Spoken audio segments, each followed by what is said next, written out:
there's been a huge amount of confusion externally as to what we're deciding here. I think everyone on the committee is very clear what is in front of us and what we're being asked to do. The decision as to whether there is housing here was already made in 2018 and 2020. So we are not deciding whether there is housing or not on this site because it has already been allocated. But what we are deciding is whether that development is a development that works for us as an area, as a community. And it comes back again to the fact that we do require 30%. We require 30% affordable housing. And yes, we are constrained in terms of the way central legislation works at the moment. We are linked to a system that requires us to effectively mitigate the costs of developers. But it feels very much like we are trapped within a system that was not of our making. And we are now with a new government, and we are now with a new NPPF consultation coming through, which is likely to alter the way we look at affordable housing.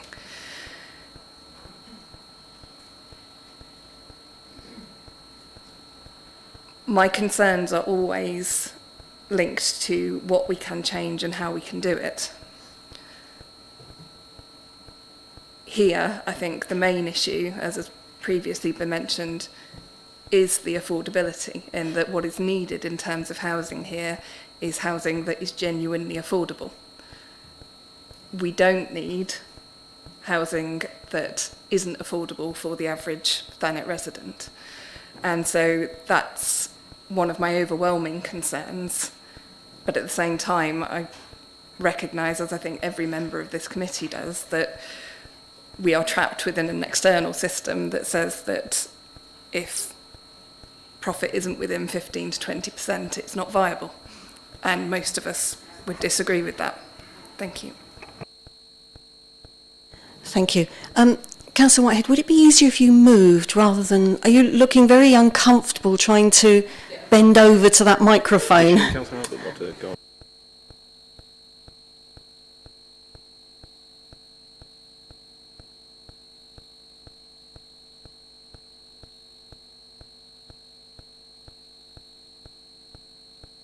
Right, I've now got Councillor Kay Bright, and then I will have Councillor Garner. Thank you, Chair. I've just got a question on a point that was raised by Mr. Livingston just now, where we talked about the citing Shottendane as a precedent. I completely understand that. My question is really about this application and the impact it might have, therefore, on other ones. So, for example, if we are giving ground in many ways on this application, are we then adding weight to future applications that want to play fast and loose by the rules? Does this then become a further compounding of precedents? I think the point about this would be every site is going to be different in the sense of what is loaded upon it. I mean, the example of Shottendane Road is a useful one in this context specifically because that was a site of putting forward a 450 housing scheme development, which had two separate roads of local distributed standard and one priority junction, two roundabouts. Now, this is a scheme that obviously has the actual two local distributor roads coming off a signalised junction, going to a mini roundabout and then a larger roundabout. So all of that has to be provided. And then you've also got the contributions off-site. And obviously, we went through a lot of those contributions yesterday, and there are significant contributions. They're also front-loaded to make sure that that infrastructure comes forward early in the development.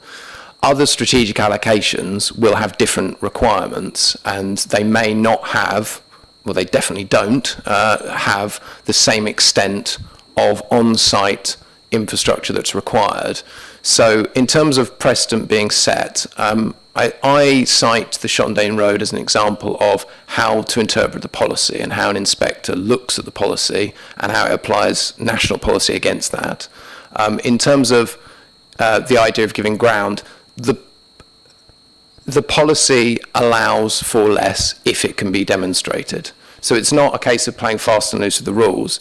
That is the rule. It allows the ground to be given. Now, obviously, I appreciate that the main thing here is that the viability inputs have gone in and there are lots of other contributions. So in terms of what's happened is affordable housing has flexed down in terms of the amount that can be provided because there is, as I mentioned, the contribution towards the MRN. There are obviously contributions towards schools, etc. And we went through all of those yesterday. Obviously, there is the ability, if members feel like there should be a redistribution, that actually some of those contributions won't actually mitigate a harm that's significant, and actually that money should go towards affordable housing on site. It is within members' gift to look at those options, if that were to be the case. But fundamentally, what we've put forward is to try and give a balance to mitigate all of these different impacts, of which there are multiple, and it does obviously therefore mean that affordable housing is provided in a non-major road network world of 15.5%.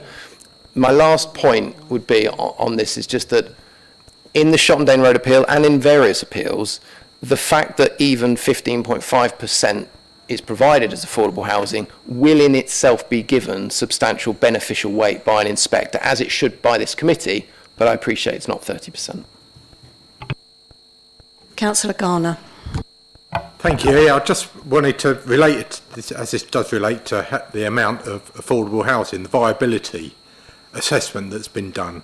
I mean, I'll own up, I haven't read it word for word, but a couple of things that were mentioned last night and that I have seen was what does impact the viability is the cost of borrowing, which is 8%, and how is 8% agreed? Because is it something that's done at all district councils when viability assessments are done? Would there be other district councils that might agree that it should actually be 6%? I did have a quick look, and you do get different areas. So why have we stuck at 8%? Because I'm sure if it was lower, that would be profit would be higher, more affordable housing. So that was the thing. And also, you did explain last night, but I'd just like you to reiterate, please, about the benchmark land value of 19.36 million, which worked out, if I remember rightly, at 100,000 an acre. And how was that worked out? And would it be similar? I know it's a couple of years ago, so things have changed. Would it be similar to the Shotton Road viability assessment numbers that were used? These are relatively minor things, but it all has an impact. So I'd just like it explained, please.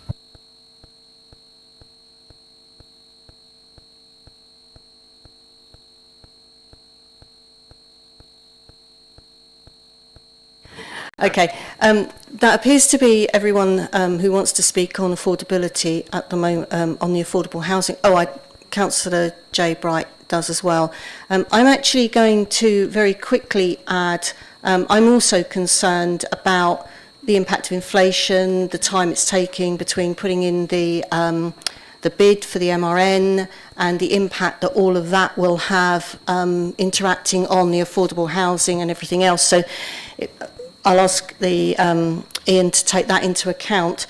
I did have one other question on the affordable housing, and my apologies if I missed this last night, but my head is trying to follow too many things at once from this position.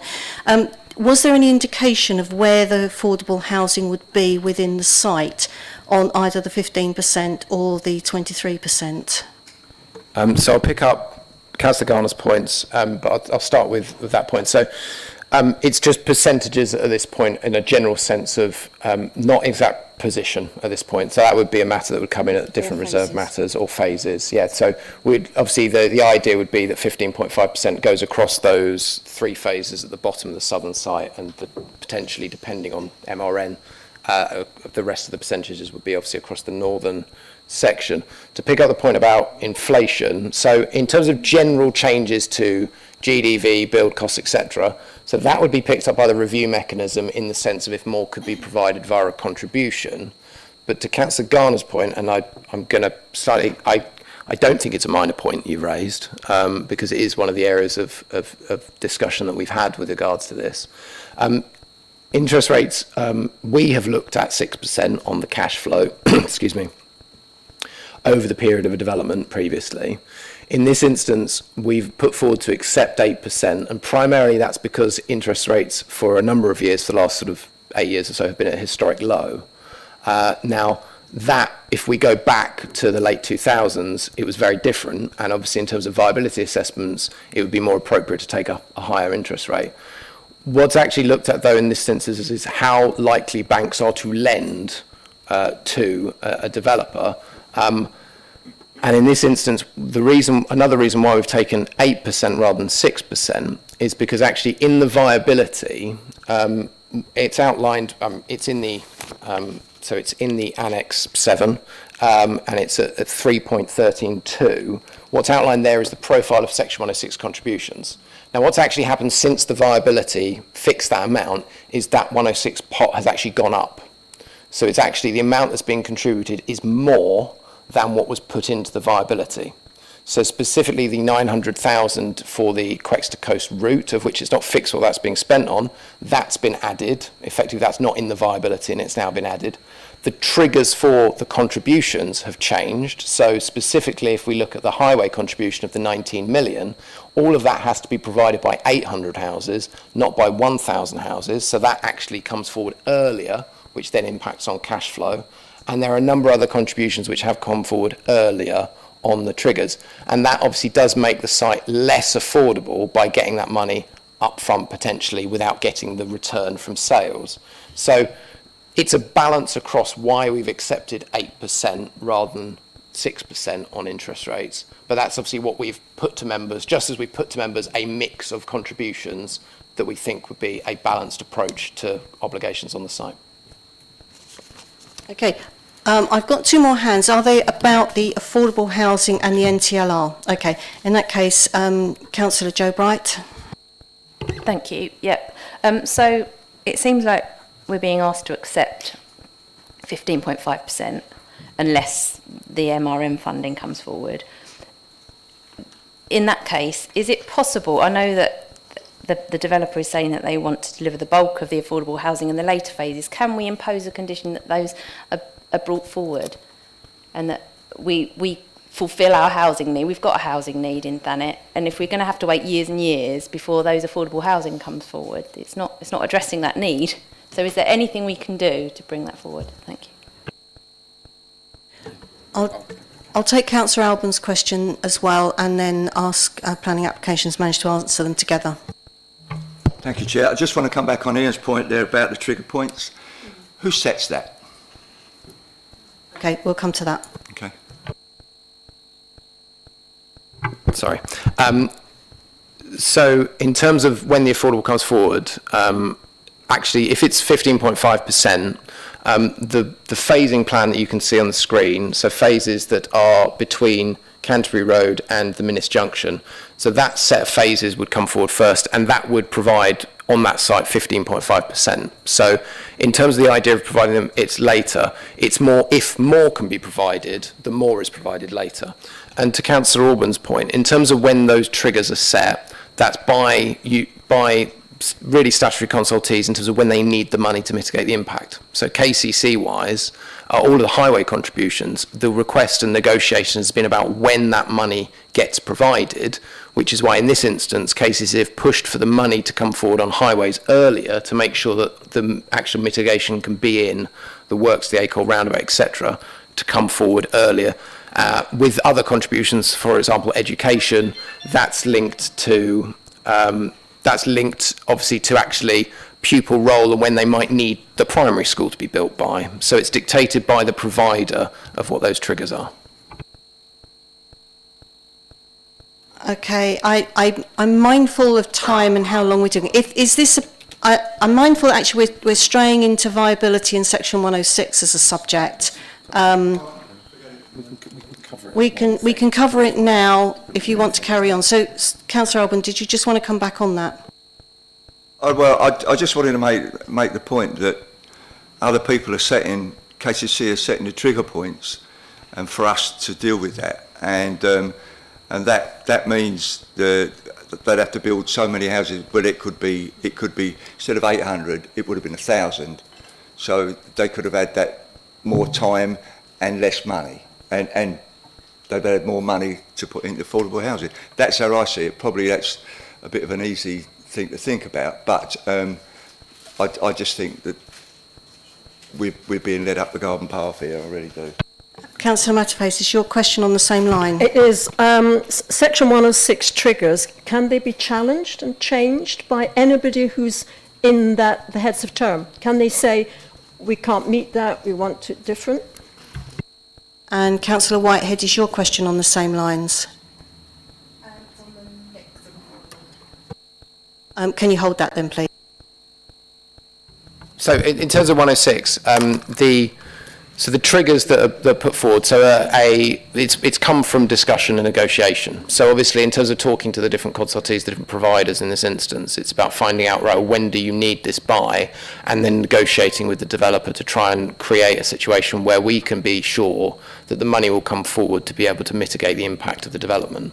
So in terms of challenging it, that there was always the potential, and there has been a significant amount of negotiation about the highways triggers with KCC and the applicant, because obviously KCC want all the money as soon as possible. But obviously this is about a balance, and it is understood that the market means that sales do have to happen before the money can be provided. That is, the situation that everyone is in. I was looking at the one for education. It says X% when 29 pupils are in the secondary school. But what happens if there's only 28? So you could have 28 pupils going into a school, but the money hasn't come forward because waiting for the extra pupil. So, I mean, that's what I mean. Would there be a case where they have to be changed because it's not feasible? While we look up the answer to that, Councillor Whitehead, you have another question about affordable housing.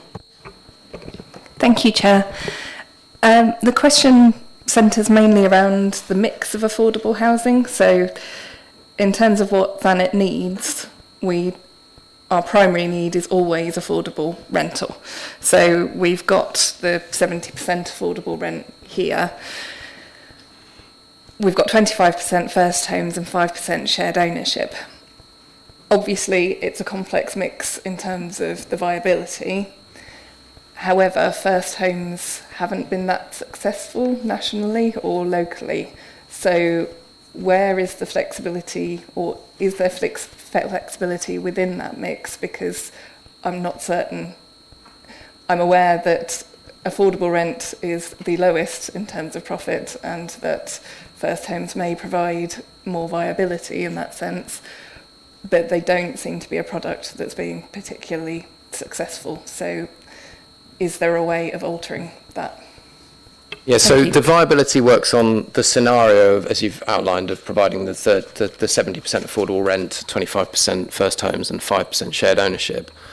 In terms of what's written into the Section 106 agreement, when building from these heads of terms into actually agreeing what the wording states, because of the viability impact, as you point out, of if you increase the 70% affordable rent, the site does get less viable, or you make, as you say, you make less money. In terms of first homes themselves, viability evidence sort of varies in terms of the perspective about whether or not first homes are more profitable than shared ownership products. There are varying views on that. We are obviously aware of the proposed changes to the MPPF, which will reduce the prominence of first homes within the MPPF, and obviously the council has adopted a particular position statement as it stands about first homes, given the ministerial guidance.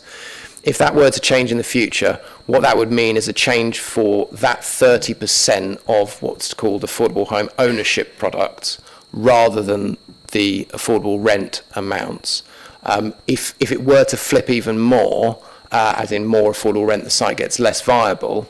What we've talked about with previous schemes of this, when there are viability issues, obviously, if the amount of affordable rent were to reduce, then you could potentially have more affordable housing, but obviously that increases the affordable home ownership product, which is not what we need, as you know, everyone knows. It's the affordable rent that we need.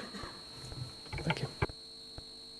Okay, do I have any more questions specifically about the affordable homes?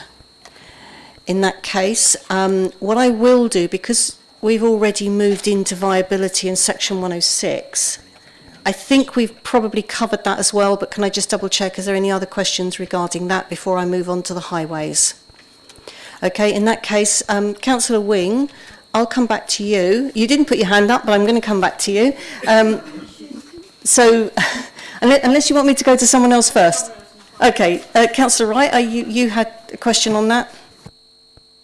Yeah, the part for Acol Hill, the roundabout, that actually, I'm going to say, is a really, it will be a big improvement, but it doesn't go far enough. If it could be stretched down to Brunswick, there's a, if you're going to do a right turn, if you're going to do a left turn, you have a sight line.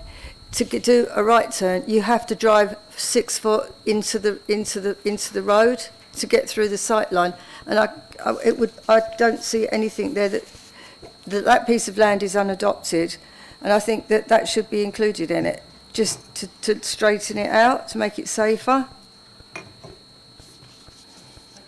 We'll come back on that now. Yep. So in terms of all of the main... So can you turn your... So in terms of this is one of the 3 junctions where the site connects to the existing road network.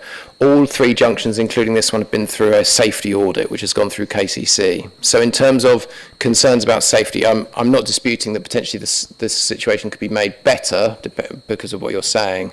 In terms of KCC looking at whether or not they would both adopt the highway and whether or not they think it's safe, it's gone through a safety audit and they've confirmed that it would achieve the requirements both in terms of splays as well as in terms of actually moving around the junction. So again, whilst it may be that there are further beneficial changes that could happen, fundamentally what's been put in front of members is safe in accordance with, in terms of what KCC are telling us as the highway experts. Councillor Wing. Yes, thank you. I think we have to acknowledge that some of the road improvements are going to make a massive difference, and we should welcome those. And I think many of us would say they should already be in place. I have real concerns about the mitigations for pollution, particularly around the square.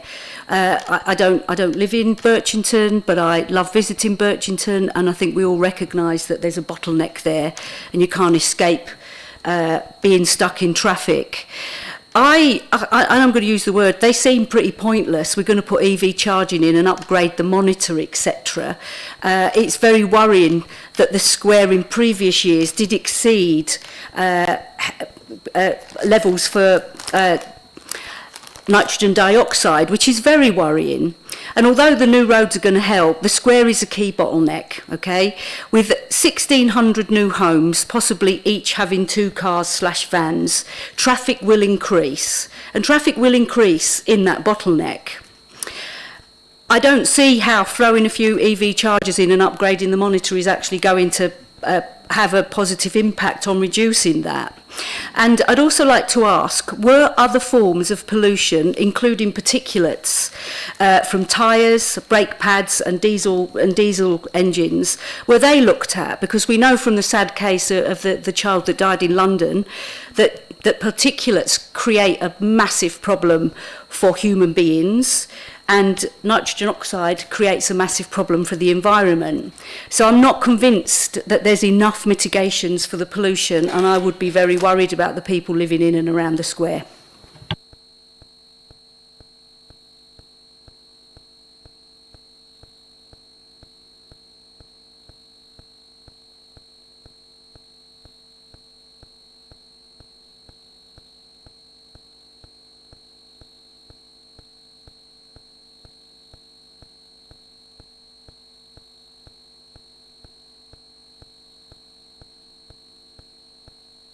Just to come back on the general air quality point then that you've mentioned there. So As I said yesterday, what they've submitted with the application is the emissions mitigation assessment, and in that they've looked at vehicle movements that are going to be generated by the development and the likely impact on air quality as a result of that, and then having to look at that cost and how they can mitigate that through the development. So at the moment we don't have the exact details as a condition that would require that as part of each phase they would come in and say how they're looking to achieve that, but usually what we would be looking for is ways in which they would be trying to reduce people using cars by having pedestrian links and cycle links through the site, which clearly they do have because they propose that through. I'll just go to the layout.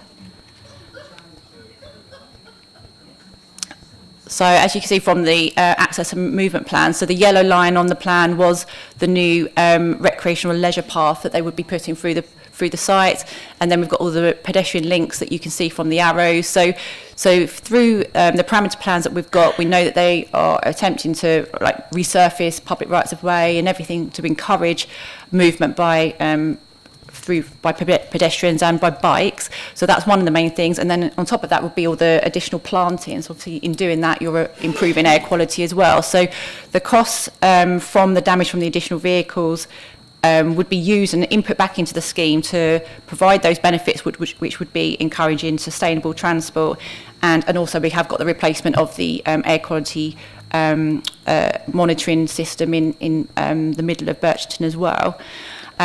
So that is how we've Environmental Health have looked at that, and they're satisfied that, subject to the condition, looking at further details for each phase how that would happen, that would be enough to satisfy the air quality. And obviously the point of the strategic link is to be reducing the impact on the square. That is the whole point of that link. So it would be in the future, once that link's there, aiming to reduce vehicle movements going into the square. So that in itself will be reducing the impact on air quality. Okay. I think a piece of information in the local plan that is stuck in my head is because we're a peninsula and employment opportunities are fairly low here, the vast majority of people have to travel out of Thanet, and our public transport is woefully poor. We're not London. We can't just jump on a bus and go anywhere, or get on the tube and go anywhere. And I think the figure was, for every 117 people that work in Thanet, 100 of them have to get in their cars. So unless there can be a massive job creation, and we're a peninsula, so there's sea on three sides, you can do what you like, but you're not going to get people out of their cars. And I speak as a Green councillor, I want people out of their cars, but the reality for people living in Thanet is they usually have to travel out of Thanet to work. I just want to come back on the particulates point, if that's okay. So in the EIA, the air quality section does look at particulates as well as nitrous oxide. So looking at particulates PM 2.5, which is particulates in the air that are less than 2.5 microns, as well as particulates PM10, which are inhalable particulates in the air that are 10 micrometers diameter or less. So it has been included as a baseline, as well as then the work that's gone into it. So it's part of the standard assessment that's done on air quality to include those. Okay, I'm going to say to councillors, can you make sure that Stephen gives you the nod when you put your hand up, not just me, because I've got him keeping my list for me tonight. Normally I do it, we both do it, but tonight I'm relying on him. I've got Councillor Matterface next, and I did see... And my question's hang on a minute. I've been told I've got Councillor Bright first. Right. Oh, Councillor Matterface, carry on. Then Councillor Wright, I'll bring you in next. Thank you. And my question's sort of allied to that, but it's about light pollution. I just wanted to ask, has anything been done to look at the issue of light pollution from Thanet Earth? Because I'm aware that it can be quite clearly seen from the A28. So I just wondered if, when they have the lights on Thanet Earth, which do certainly glow, whether you think that would have any impact on any of the development, because we know that light pollution can be an issue for a lot of people. In terms of expectations of whether or not it actually affects human health, again, the EIA looks at whether or not there is impact on human health from the general conditions of a site in terms of development that comes forward, it's not considered that that impact would be significant to warrant the need for example, mitigation on the site itself. I mean, fundamentally, Thanet Earth obviously was in place when the site was allocated as well, so there's a general principle behind the fact that that can exist and coexist with the housing. But you did say significant. It's not significant, but the implication is there must be some impact. You said it's not significant, but you're not saying there's no significance. Well, I think, I mean, the point in terms of significance, I refer to that in the sense of the tests that occur when you're doing an environmental impact assessment. Fundamentally, for the council to take any action, whether or not it's be mitigation or to consider there's a harm that needs to be mitigated, there needs to be a significant impact. I obviously can't speak to an individual that lives on the site and doesn't like that, as opposed to being okay with it. Okay, Councillor Wright. This is more of a point that Emma spoke of yesterday about the 34 bus travelling from Minis Bay. It hasn't been there for about 8 months. It was withdrawn.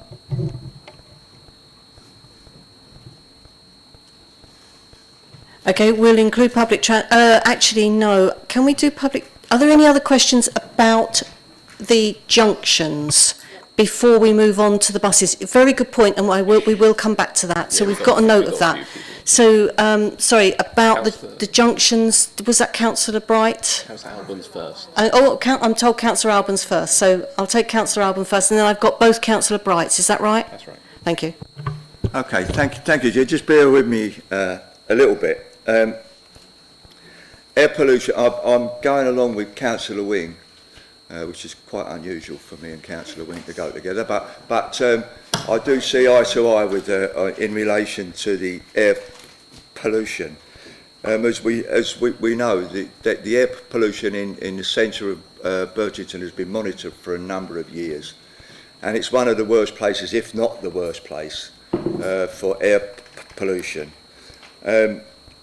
And it's been said in relation to the houses and if they're built, what perhaps the residents, these new residents will have as vehicles and whatever. But again, I agree with Councillor, they will use their cars. They won't use a bus. You know, you're lucky to get one every half an hour or something. I'm getting it. Can you lean forward to your mic a little bit? Beg your pardon. Because we do have a problem with the speakers at the back. So, as far as I'm concerned, you've currently got the best open field that this development is to be on, which helps control air pollution.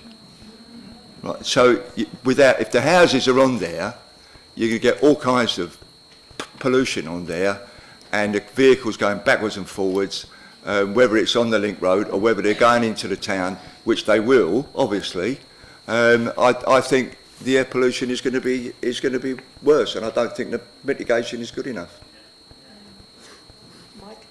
So I'll come back very quickly, and then I'm going to bring Emma in to talk about some of the detail. I think just as a point, in terms of, it's not a consideration as to whether or not a field is better than houses in terms of air pollution. That's not the determination that the planning committee are making.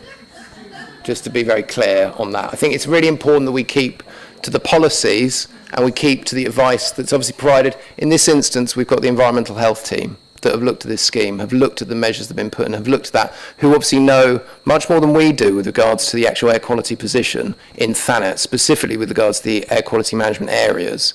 And obviously that has been looked at in detail. I will just bring in Emma to just talk a bit about the sustainability of the site, because I do appreciate that's been raised a few times in terms of transportation impacts as well. Councillor J. Bright. My apologies there. I just wanted to come back on the sustainability of this development. So obviously what we're looking at through this scheme is any additional impact created from the housing development on air quality. And obviously in terms of the location of this site, it's extremely sustainable in its location. So it's walking distance of a district centre, it's walking distance of a train station, it's walking distance of bus stops. You can walk to the secondary schools, there will be a primary school on the site, there will also be a community hub on the site.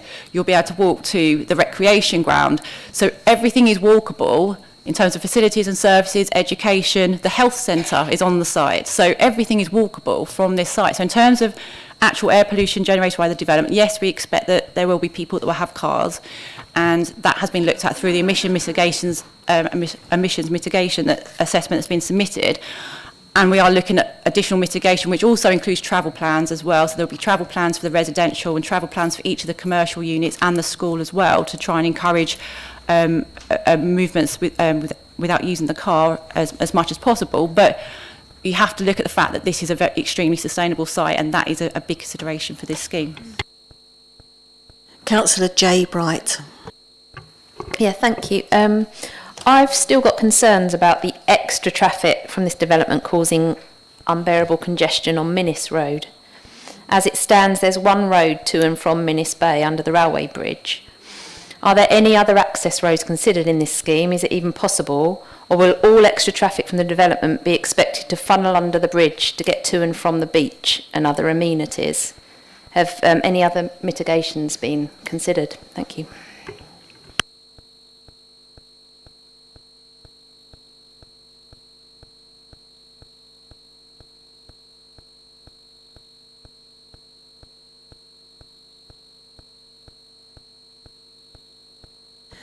Councillor Kay Bright, we'll take your question as well, and then we'll answer them together. Thank you, Chair. So I can understand the point that was made there around the projected reduction in traffic through the square in Birchington.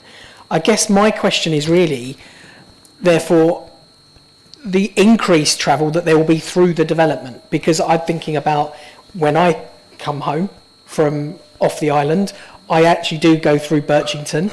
I probably wouldn't if this link was here. I'd probably do a right at this roundabout and go through the development.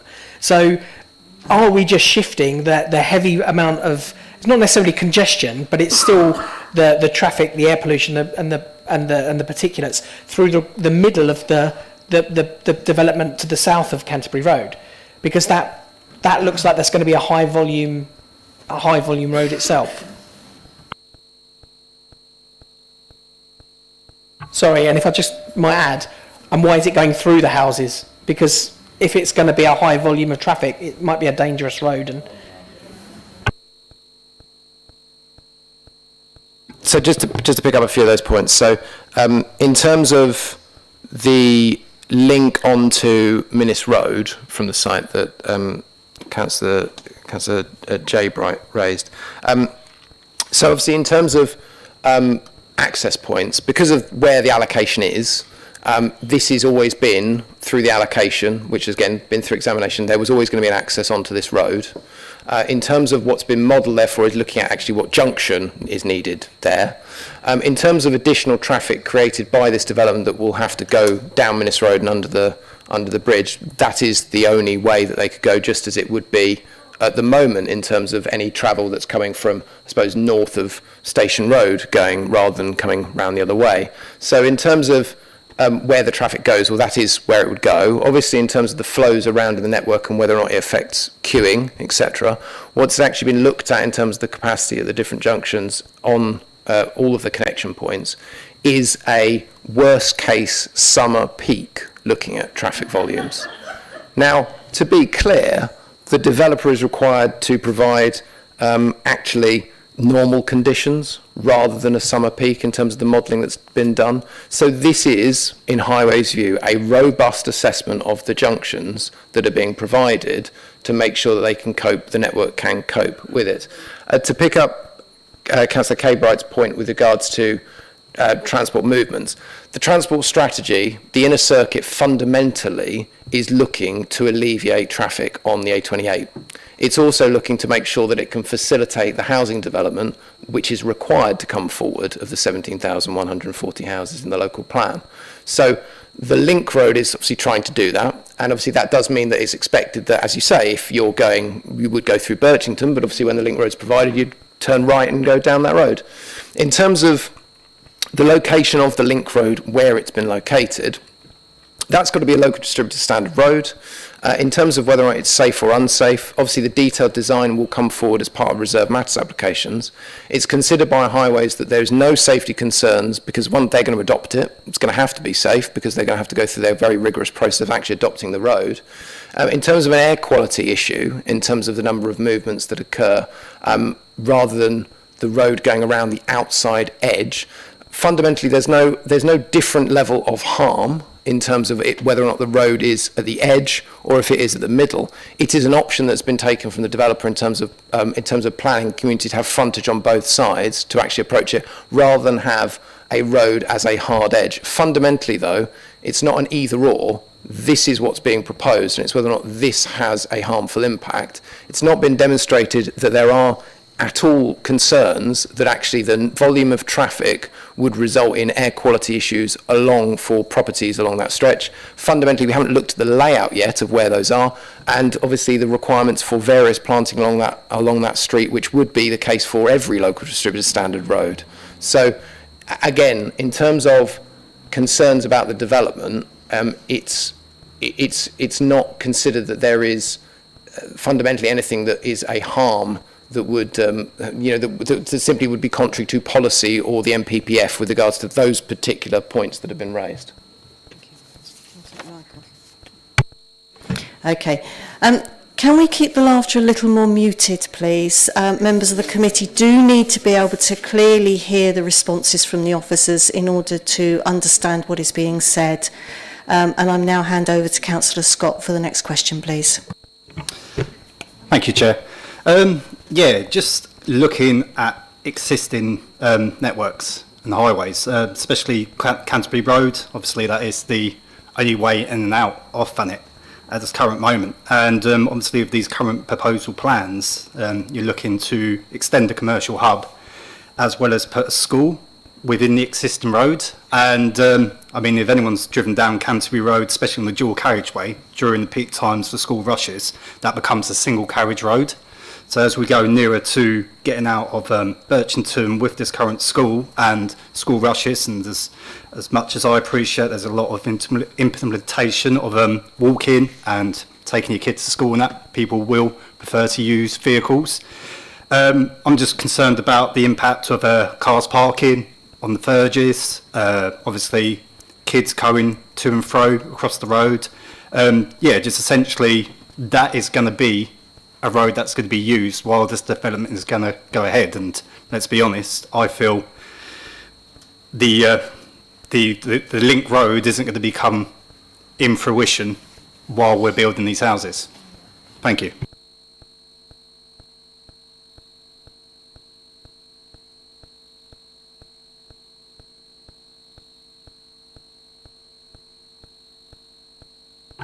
Thank you, Chair. So the position of the school in relation to the link road is something that obviously has been looked at by both KCC Highways, because obviously they would be the ones primarily concerned if there is going to be a snarling up of traffic in that area, but also by KCC Education about where fits to be an appropriate location for a primary school to go. And again, whether or not they've got any concerns in terms of the safety impacts of that. There is a condition which is put forward, which we briefly talked about yesterday, which is condition 37, which is to ensure that full details of all the junctions between the actual strategic link corridor and the school has to be provided before any works occur to the school. And the idea behind that is to include also pedestrian links to ensure that it's to the satisfaction of both KCC Highways and KCC Education, to ensure that they are happy that actually the arrangement that's been put forward is safe. Crossing points along the strategic corridor are obviously not going to be needed along the northern, it's over there. It's all right. If you're looking at Canterbury Road, where the junction is on the image that you've got, and obviously then going left, there's going to be no need for crossing points to go. Yes, the one. Oh, so I keep going back to one more, and one more. There we go. Well, no, it's all right. Don't worry. There we go. Perfect. In terms of, there's no need for crossing points going across the link road to the south, because there's no houses there, I think, from that road where the school is. Obviously, the school's next to Canterbury Road. The crossing points on the actual junction, signalised junction itself, If you okay to go to the junction, there we go. So in terms of this junction as it's put forward at the moment, you've got crossing points along that northern arm, so going from one side of the development to the other, and then also across the arm to the right-hand side there. So you are accessing every point of the residential development that's being proposed has a pedestrian crossing point on a signalised junction on traffic lights to be able to move across the site. So again, KCC Highways have done a road safety audit on that. That looks at pedestrian movements. It is considered to be safe. There are obviously some unknowns, it's acknowledged, in terms of the layout. We don't have the detail of the layout, but reserve matters applications are there for that very purpose, to ensure that that safety issue can be looked at that point, because it is a relevant issue, but it's not something that, again, in principle, is a harm that's created because of the location of the school. KCC Highways are happy with it, KCC Education are happy with it. Councillor K-Bright.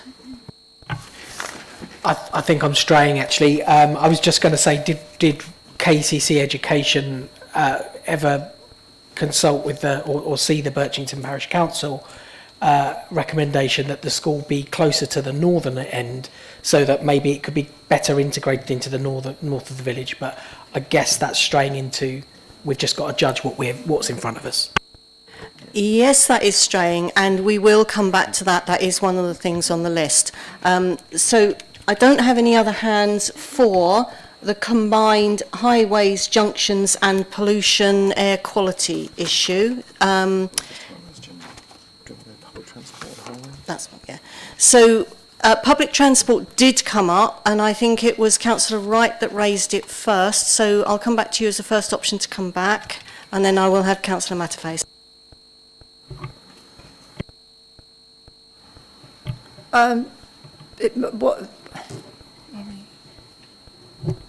Yeah. Okay. It was just a point of correction from yesterday. Where Emma, the officer, said that Minnis Bay was serviced by the 34 bus. It isn't anymore. It was withdrawn about 8 months ago. That's okay. Well, this is the latest plan that I'd found online. I am aware from talking to KCC that there's been lots of issues with bus services, and there have been withdrawal of services across the district in different locations. For the purposes of this application, that wouldn't impact what we're trying to achieve with this, because the contribution that we would be securing would actually enable a new bus service to be provided to serve this development. So it was either that, or it was an expansion of the existing. If the existing no longer exists because that's been withdrawn, then the other option is the new service. So that still would achieve bus provision for the development for the first 3 years. It just would have been useful if you'd told us that yesterday. Councillor Matterface. Thank you. Well, the 34 has gone. It used to run from Ramsgate to Minnis Bay. It now terminates at Margate Station. What has replaced it is the 32, which runs from Dane Valley to Minnis Bay, which means anybody living at Minnis Bay now has to get 2 buses if they want to go to Westford Cross or into Ramsgate. So that's a bit of an issue. I know that Stagecoach has been consulted, but they are unwilling to commit to a service, and I know there's money on offer. It says 3 months after receiving the funding, Stagecoach will start a service, but it's only going to be committed for 3 years. So my question would be, if we're trying to encourage people to get out of their cars, it's going to be a bit of a problem if we have a bus service for 3 years, which then ceases because possibly the money isn't there. And also, Kent County Council sent out an email to members of the Joint Transportation Board saying that in view of proposed changes with the government to how transport is funded, there are going to be some issues around that as well. So it's just a little bit uncertain at the minute if there will be a bus. But as Councillor Wright says, and I did tell Emma last evening, people in Minnis Bay will have to get 2 buses to go anywhere beyond Margate. So in terms of the fact that obviously fundamentally what's been put forward is to start up a bus service. It would be unreasonable to expect the bus service to be funded in perpetuity by a development. It's fundamentally one of the key tenets of the travel plan to ensure that people are trying to use public transport to make a sustainable bus service.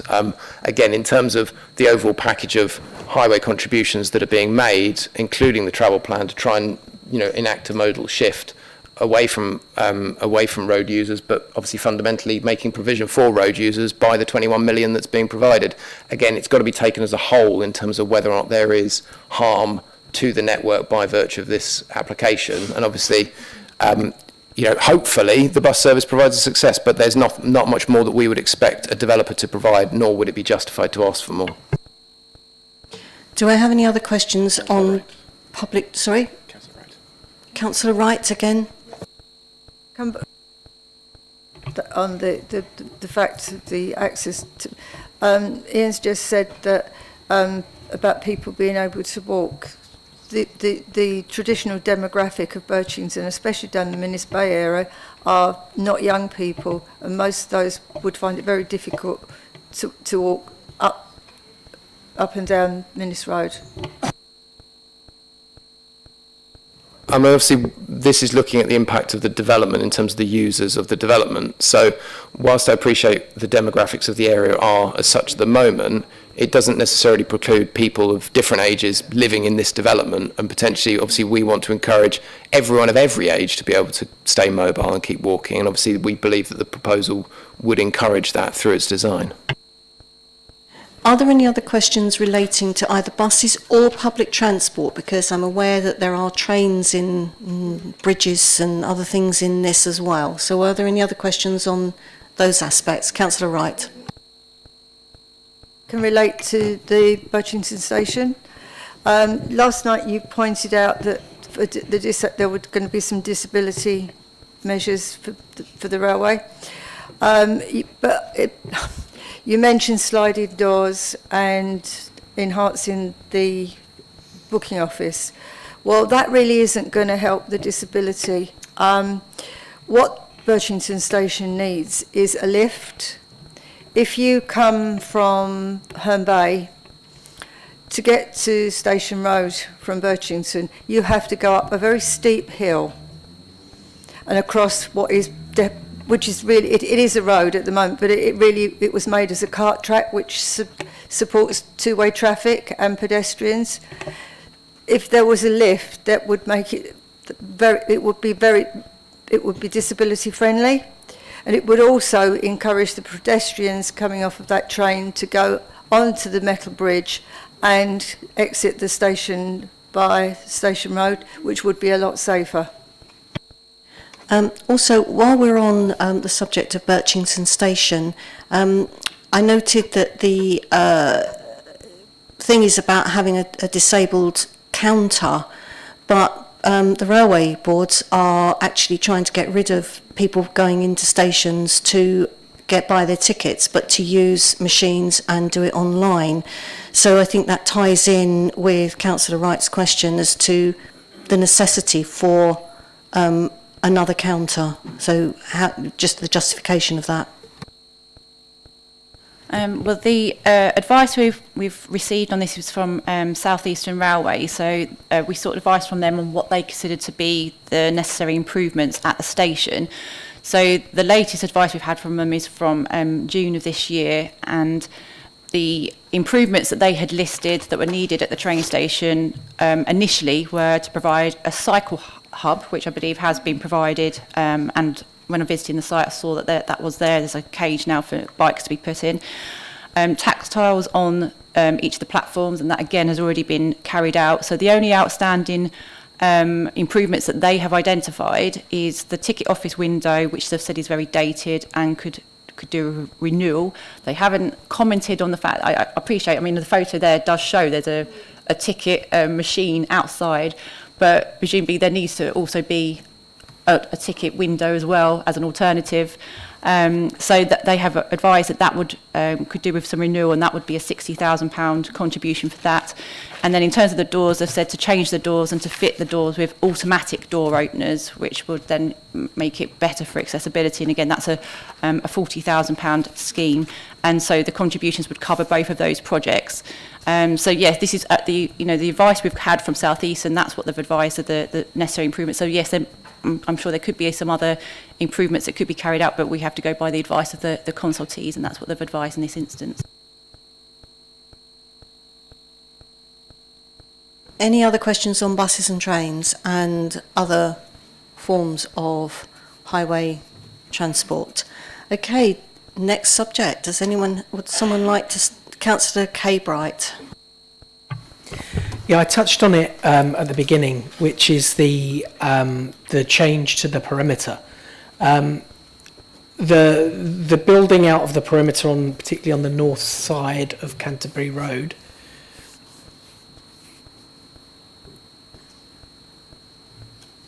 I'll let you get to it. We're still not quite there. There you go. So I understood the arguments last night about the fact that it's all to do with mitigating the archaeological and sites of national heritage, etc.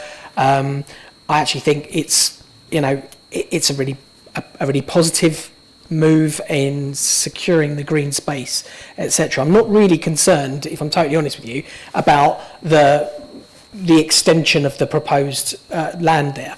What I'm concerned about is the little triangle on the top left corner, because as we know, and as has been made clear since we, had discussions about the local plan, is that once you have allocated housing to a parcel of land, it cannot be unallocated. So my question here is, this site as a whole is down for 1,600 houses on the local plan. This proposed development is for 1,600 houses. If we are fine with this, what's to stop anyone coming along in a couple of years' time with that triangle of land there that is allocated for housing and turning what is now a proposal for 1,600, I think it was Birchington Parish Council that raised this one, and I thank them for that, to turning this into a proposal for 1,800. That's my concern around that.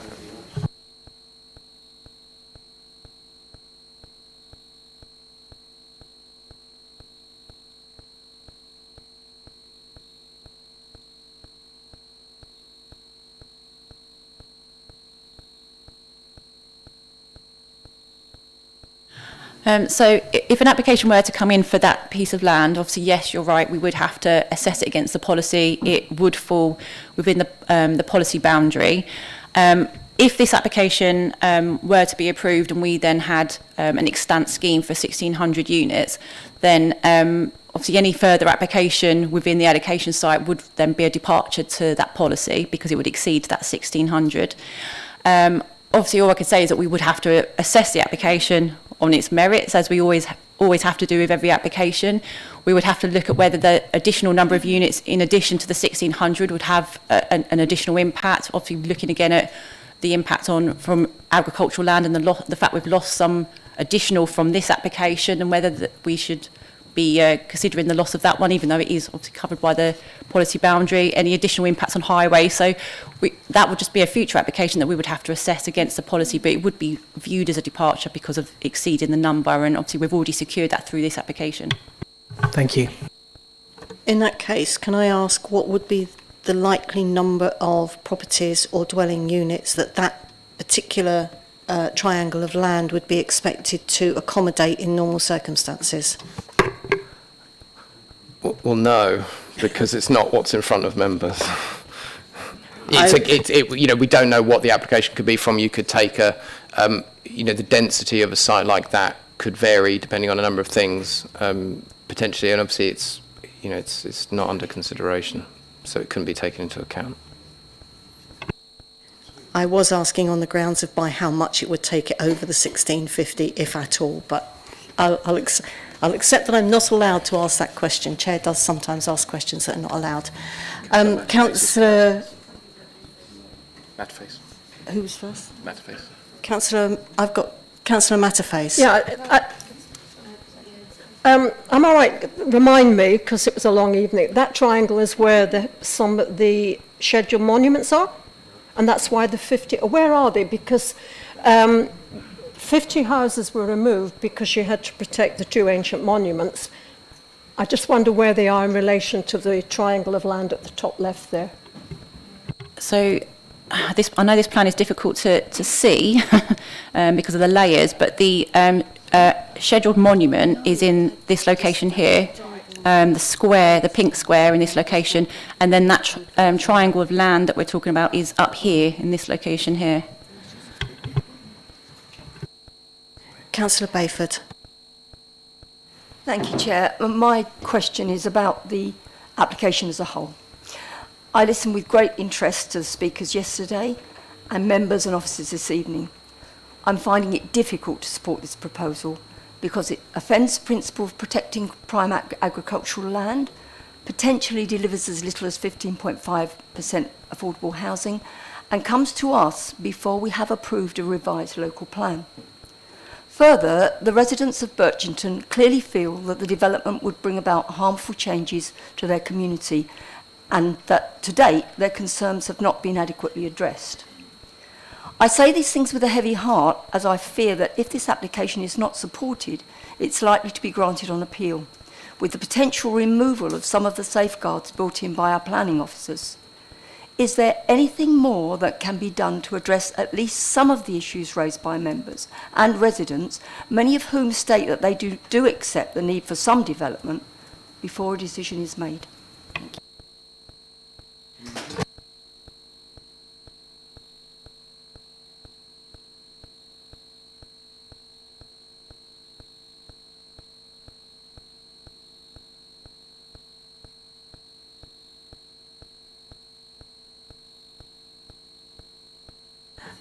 So we're going to pick up on some parts of what you've just said. Some parts do fall in other areas, but are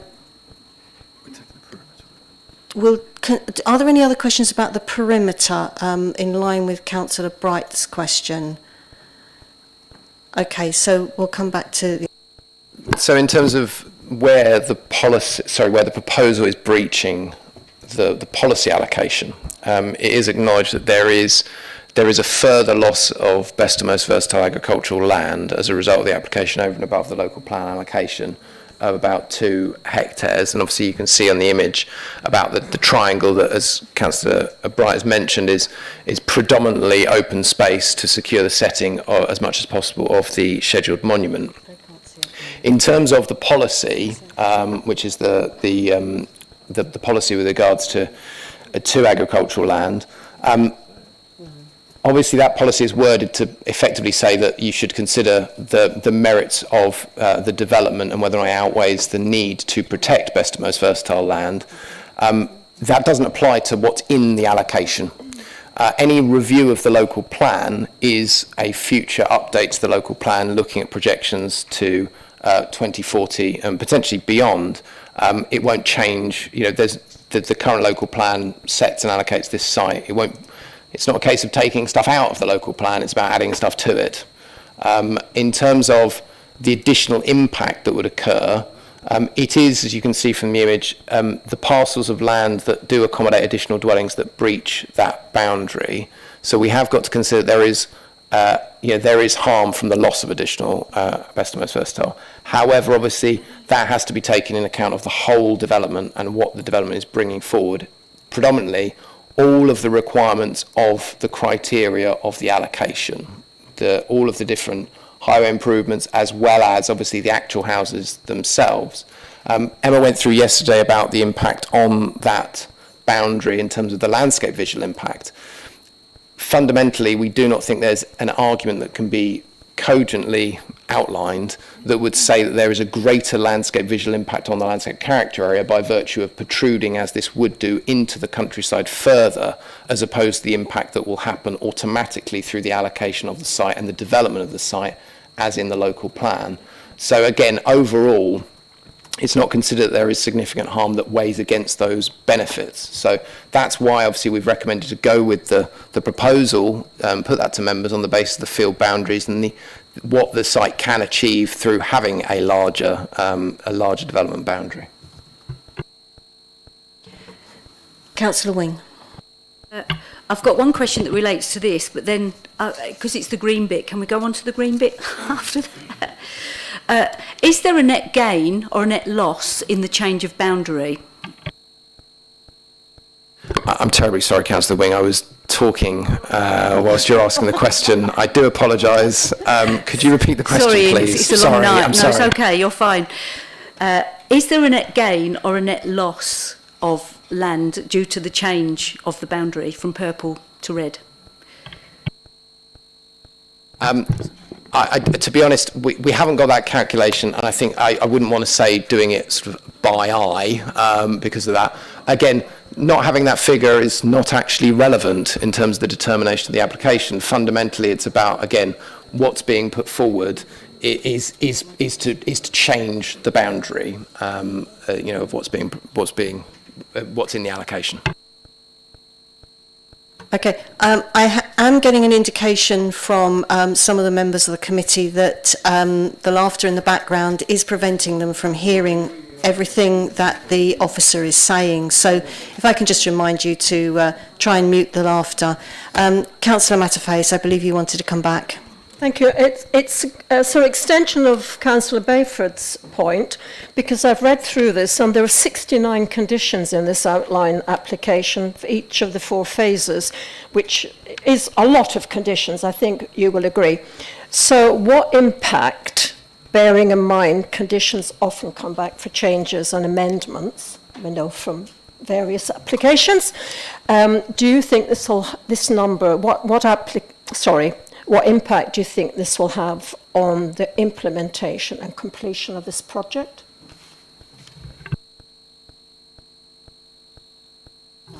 So planning conditions, they do have to meet a particular test for us to put them on, and they do have to mitigate the impact of development. Absolutely agree. There are a huge amount of planning conditions here, but this is obviously very significant scheme in terms of its scale. It does have a lot of impact that we do need to ensure that the conditions are in place so that we can enforce those conditions, make sure that the mitigation is in place. In terms of the potential for the applicant, or I suppose a developer that's taking the site on board, because if the applicant isn't going to develop the site, they're going to look to get developers to develop it. Obviously, there could be future applications on the site which look to change those conditions. They would be subject, as with every planning application, to a call-in process, so they could come before members to be debated. Because obviously, but one of the key things I would say as well is that the MPPF is quite clear on this, and I doubt that this point is going to change, that applications that come forward cannot be, that come forward after an approval, can't be seen to effectively degrade the quality of the scheme by sort of chipping away. The obvious example is that the materials suddenly get worse, etc. And obviously with a scale of development like this, that principle still holds. It still needs to be that this is the minimum in terms of the expectation of what the site will bring, and that we would obviously, there's a reason why we've put these conditions on. Okay, do I have any more questions about I've actually got the loss of the agricultural land and the perimeter as one here, so are there any other questions on that? Councillor Wing. I'd like to talk about the loss of agricultural land, but it sort of relates to policy E16, so I don't know whether I leave that until the last minute. Loss of agricultural land, and it's something that Councillor Wright brought up. Planning should not be granted unless it can be clearly stated that benefits outweigh the result in harm from loss.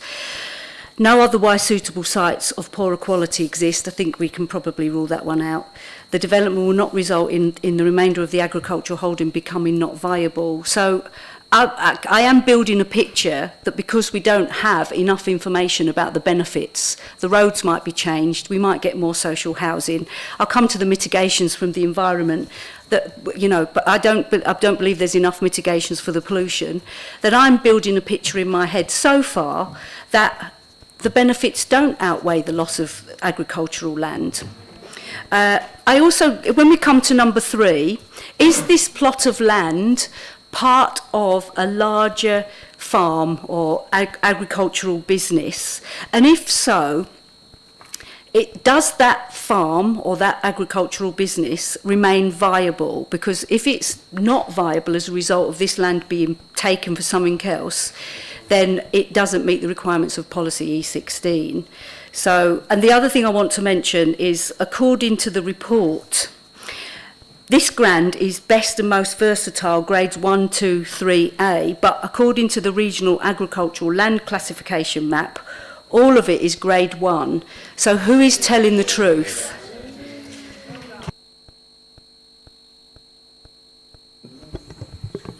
So we consult with Natural England about agricultural land as well. They haven't commented on the concern. Well, actually, just to clarify on that point, we're actually required to do that as part of an application where agricultural land is to be changed into dwellings.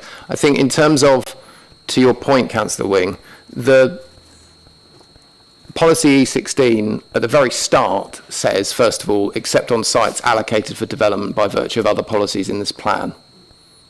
So first of all, the policy only applies to the additional loss over and above the allocation. So we are only talking about the 2.2 hectares where it deviates in terms of the allocation. Otherwise, the policy just isn't, it's not applicable. So in terms of, if you put farm holdings back, in terms of the point about farm holdings, you can see in this image actually what is remaining in terms of the farm holding and the change that occurs. So the area in pink, so this is the area with the mouse where you can see that the pink line that cuts across in a diagonal, that's the allocation. And the red line, if you look to the left of it, where it goes around the field boundary, is the proposal. So in terms of what happens, the allocation technically causes a problem with the farm holding in terms of it changes it. It doesn't necessarily mean it's totally inoperable, but it certainly changes it. So what has occurred here is they've aligned with the field margins, so it doesn't impact on any other farm holding than one that would have already been impacted by the allocation. So I take your point, though, there is a weighing up in terms of that triangle and the loss of it as best and most versatile. I understand if there's a discrepancy in terms of whether it's grade 1 or grade 3A, they are treated exactly the same effectively in the sense of what's been put forward. There has been soil testing done as part of this application which has proven what's been submitted as opposed to what's been mentioned about it being grade 1. But obviously overall it needs to still be taken into account that the development as a whole and the benefits of it as a whole need to be taken into account. I've already talked about the infrastructure improvements, and I do just want to clarify this point, and I appreciate I'm deviating here from the topic at hand, but in terms of the certainty of those highway improvements coming forward, if we strip the MRN out entirely, the site has to contribute the money before certain occupations of the site. That money has been identified by KCC as they have the ability to do the highways works. So in terms of if the development comes forward, the certainty that these things come forward in tandem, the highway infrastructures, is there. There's a legal agreement which would require it to happen. We can't ask for more. There is no additional requirements that we could put on to ensure that it happens. The legal agreement, it will be sufficient in planning law to secure that. But I appreciate this is more of a, I just want to pick that point up because it has been raised a few times as a concern.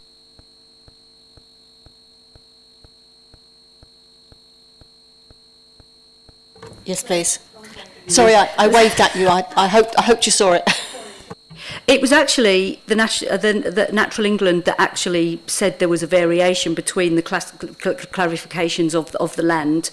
That their notes I made under reading the Natural England bit.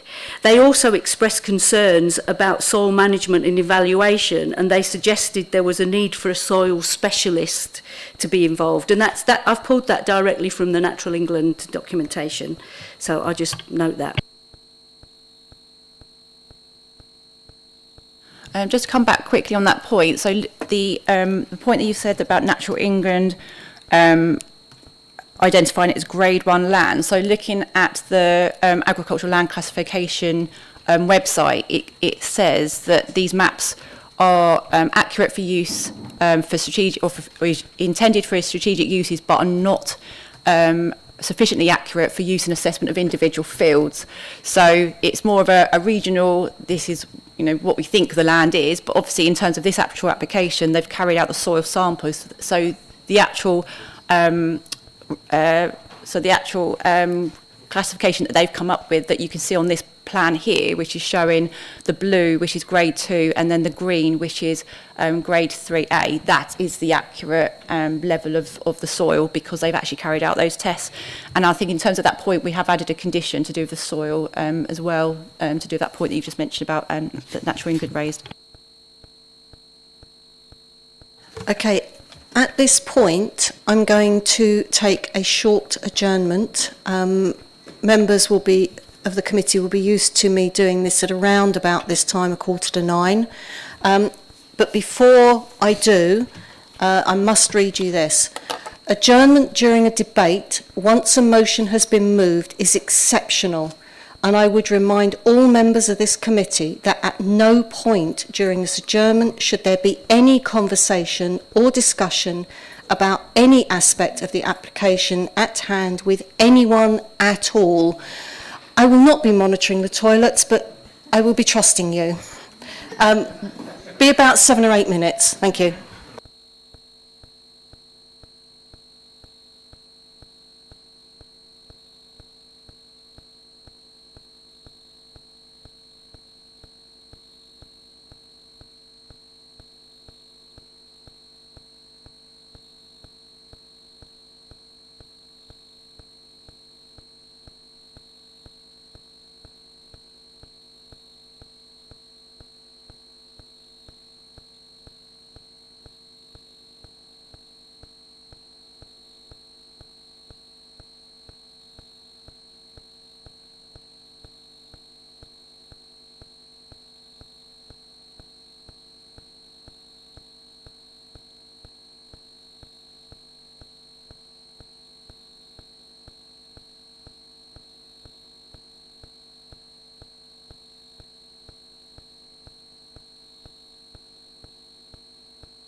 Okay, members, if you could make your way back to your seats, please. Councillor Alban. Thank you.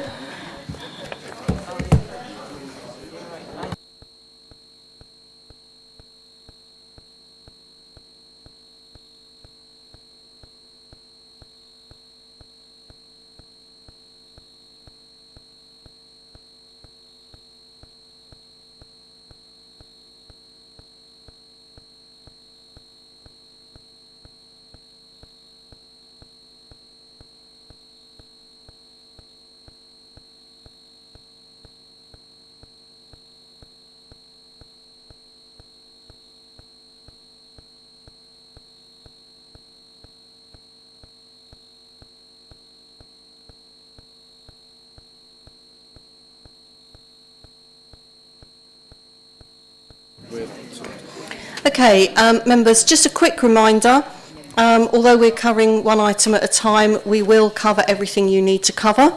I am working, as I said before, from the list near the top of page 49, but I personally have added to that list, and I'm sure you have as well.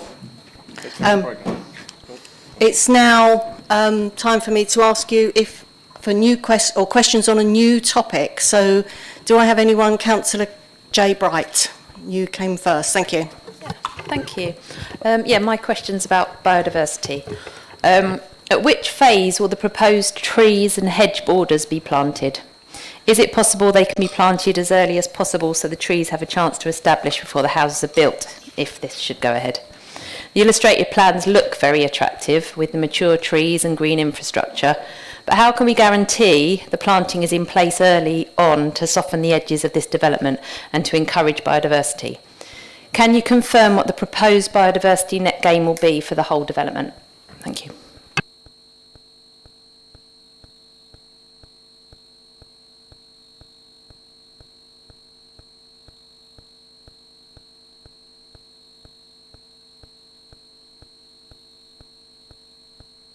We're getting there.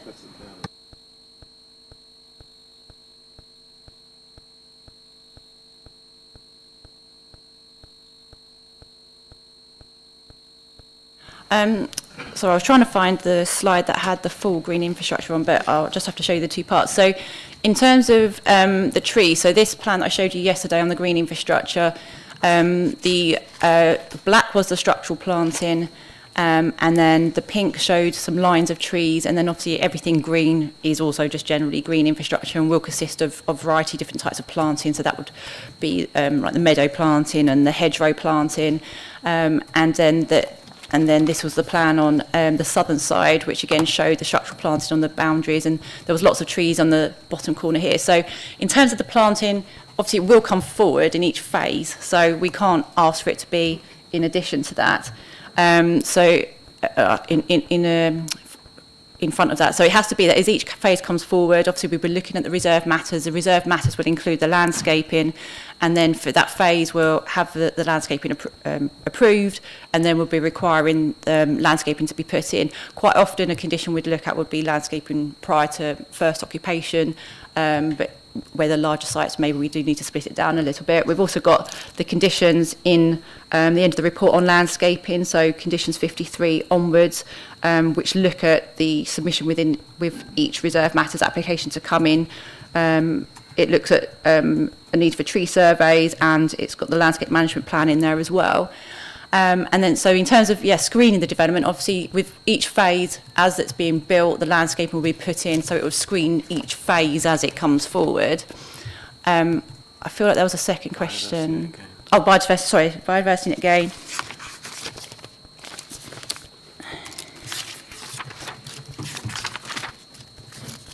So biodiversity net gain. So that's been what's in the report shows that it's at the moment 1.66% in terms of habitat units for biodiversity net gain across the whole site, and 170% for hedgerow units. So I think, as I mentioned yesterday, there's not a need to achieve the 10% on this site because it's not caught by the legislation, but we are looking to try, obviously we're always keen to try and get as much biodiversity net gain as possible, and we have policy SP30 that looks to achieve enhancements in biodiversity on the site. This was, the biodiversity net gain information that's been included is a worst case scenario. The reports that have been submitted show that if appropriate management is implemented long term, then the biodiversity net gain metric does demonstrate that it's likely that levels of net gain, increased levels of net gain will be achieved across the overall development. So the aim is to increase that, but at the moment there is still a net gain, obviously it's just very small at the moment. And then in terms of the conditions again, condition 45, requires information to come in, so we would be looking at an ecological design strategy, which would be a strategy across the whole site, as in the first instance, like a framework across the whole site in terms of how we would achieve the biodiversity net gain and mitigation to address that. And then there would be a follow-up condition, which again would come in with each phase, showing how the actual detailed design for each phase will comply with that framework strategy that's been approved. Councillor Matterface. Chair, I'm sorry, Councillor Bright, did you want to come back? Sorry, thank you. Just so then the illustrative pictures I found really misleading then, because it looks like it's smothered in trees and green, and it looks like that, you know, these are agricultural fields with not a lot of trees on. So I would have thought that that would have been a lot more, with all of these extra all of the green infrastructure on the side and all those beautiful nature reserves and everything like that, that's only 1.5%. So therefore that can't be true then. I think just if we can go to the open space parameter plan again, specifically when we're saying the 1%, it's about the type of habitat that's on site at the moment. Obviously, they're empty fields, so the actual biodiversity value of them is actually quite low in comparison. And obviously, but that's a specific type of habitat unit. So in terms of that type of unit and the increase that occurs, well, actually, obviously, a lot of this site is to be built on. And actually, in terms of the hedgerow increase that's mentioned, obviously 117%, you're also then looking at the amount of trees. The amount of trees will obviously, will increase dramatically over the amount, but it's particularly about the way that the metric is measured. But as Emma said, that's a worst case scenario, and fundamentally, this is the parameter plan that would be approved. And obviously, you can see what's been put forward to be what is structural planting in terms of the width of certain areas. But ultimately, the detail to accord to this parameter plan comes forward in the reserve matters. But that's why a lot of those documents that's been mentioned about the ecological strategy, that comes forward with the first reserve matters, and then everything has to build out from that. Thank you. Councillor Matterface. Thank you, Chair. My question's sort of related to that, but we've a lot of open space, we've a lot of play areas, and obviously at some point those will have to be managed. So my question is kind of extension of Councillor Bright's. Will the management plan of the open spaces start as soon as the first phase is built, or do we think it will have to wait until the whole thing is done? I'm just thinking there's a lot of children's play areas, there's a lot of green spaces, and we don't want them to be sort of left until the whole development's finished. So I'm assuming there'll be some kind of management plan which will have to be slotted in from the beginning. So we've got a number of conditions relating to the strategy with regards to landscape. I think from experience, obviously, we've talked about this a bit before, the expectation will be management company that will deal with the open space, which is a standard way this is looked at. In terms of linking when the open space is provided, when the play areas are provided, to when the houses are occupied, that is something that's considered both through conditions and also the reserve matters process. And obviously, we want to ensure the open space is provided before dwellings are occupied in the last instance, because obviously otherwise, people on site cannot benefit from the environment that's being created. Fundamentally, that is a part of the conditions, as well as the legal agreement will require a management company as well. So, but that is the detail that comes out of subsequent applications. That related to condition 50, open space and sports and all that? It's partly in that? So it's partly in condition 7, which is the condition about what needs to come in a reserve matters application, which includes about that. In terms of condition 50, yes, that's the general structural idea of how is the open space going to come forward. Obviously, we've got this detail, and again, this is the parameter that shows indicatively what's got to happen. But obviously a lot of these things in terms of when different phases are going to come forward will all be coming about at the same time, and so we do need to plan and make sure each phase has a particular amount of play areas, etc., to accord with the requirements of the policy. So it's a few different conditions that need to be working in tandem with each other. Anyone else? Councillor Wing. I'd like to echo the sentiments of my colleagues over there. It's really important that the mitigations come forward quickly, and also that the aftercare is in place. Natural England actually says significant impact without mitigation relating to, and that's throughout the final build and the construction phase, which I think is more damaging: habitat loss, fragmentation, mortality, injury, noise, visual impact, surface water changes, air quality changes and light. So those are all the impacts that can hit our ecology and biodiversity. There are mitigations. For me, they lack the detail that mitigate some of those serious losses. So I would have welcomed a lot more detail about what is there and what isn't there. But the habitat regulation, Natural England notes that it's not been produced by the local authority but by the applicant. It is our responsibility, the local authority's responsibility, to produce this and be accountable for its conclusions. Natural England further goes on: advice is provided by Natural England if an authority decides to adopt the HRA they would have not produced. What I want to know is, what is this advice that Natural England gives us? Have we followed it, and are we certain that the HRA is fit for purpose? Yes. In short answer, the shadow HRA was provided. Obviously, that's what we've consulted Natural England on. And the comments which are in the annex show that there were concerns that were raised in terms of specifically looking at the question about bird surveys and the amount of bird surveys. So Emma touched on it yesterday in terms of plover.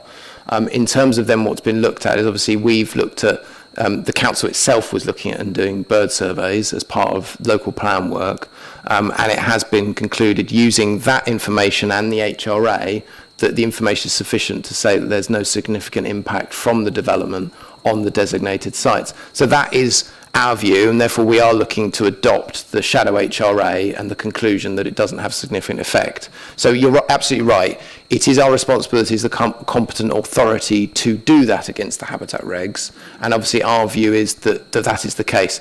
Obviously we have experience of this, and members will remember the Stirling Way application, which obviously originally was quashed on this particular point. So we are very careful to ensure that the the habitat regulations requirements have been accorded with before we would recommend approval of the application.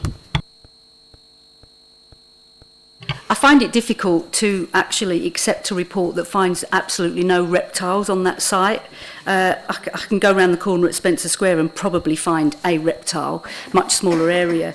But the Natural England also advises that such applications, you've mentioned the golden plover, it's a red listed bird, it's got high levels of protection, advises that such applications should be supported by 2 years of survey data with a full average of appropriate seasons, so going from January to January.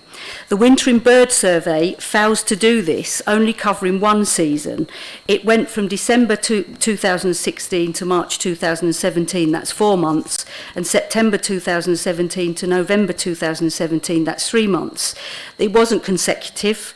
It wasn't a whole year, and it was only 7 months. So given that the golden plover is actually red listed, I think it falls totally down on that bit, and we should be rectifying that. That's why we've looked at the surveys information that you can see up there, which is the council's surveys, to robustly add to the surveys that have carried out, because you're right, what was submitted didn't accord with the Natural England requirements, which is why we've then looked at the additional surveys that were done by this council on this particular point. That's why we've added to it. So the comment that you're reading out relates to the original comment of Natural England rather than the subsequent comment. So can you give me the dates between which our bird survey was actually undertaken? If I'll just get that information and come back to you, okay? Can I go on? Sorry. And yesterday, I'm glad you mentioned hedgerow today, because yesterday there wasn't any mention of hedgerow, and I get equally as angry about hedgerow being removed as I do trees, because they offer unique habitats for all sorts of species. Habitats of principal imperative are described by Natural England here. They are species-rich hedgerows to the south, east and the northwest. These, like I said, these were not mentioned last night. If I remember correctly, they are defined by the Hedgerow Regulations Act of 1997. Can you explain what this might mean for their protection and or mitigation if lost? I think there's so much documentation to read, so we could be getting things wrong. I think I read in that document, because I noted it down here, that there appears to be a loss of 180 metres, 150 metres and 2 metres. And I could only find the replacement of wording of the replacement of 0.6. I could have got that wrong because there was a huge amount of documentation to read.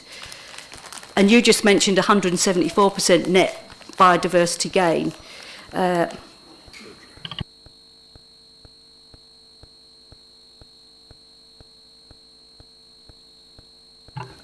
Sorry, I will come back.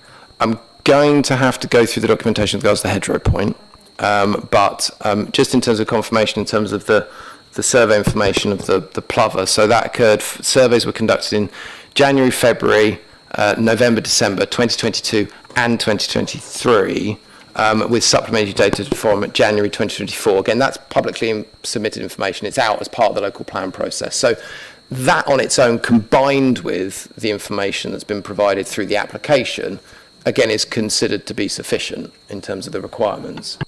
I think 2 years is 24 months, and I'm not sure that's 24 months. It's not each month that they're supposed to do it. It's the periods of time over the years. Well, it actually states... It's a wintering bird survey. It is, and wintering birds spend the whole winter here, so it should be consecutive, not touching on bits here and there, which probably... I believe it doesn't reflect an accurate record of our golden plovers. So that bit it's not secure for me. And if we're going to totally and utterly respect particularly our red-listed birds, we should be doing more than the minimum to try and find out what's there. And I don't think we've even done the minimum, I'm afraid. Please, no applause, thank you. Do I have any other questions on biodiversity?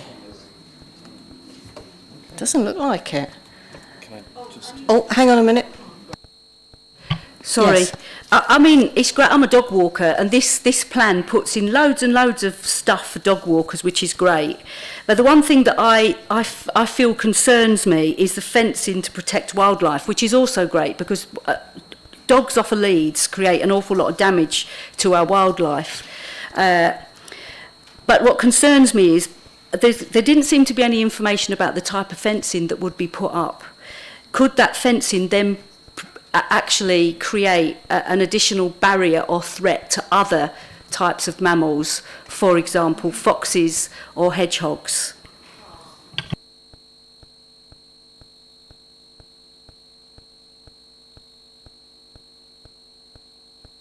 Just bear with us, Councillor Wing. We will come back on that. Well, the officers will come back, not me.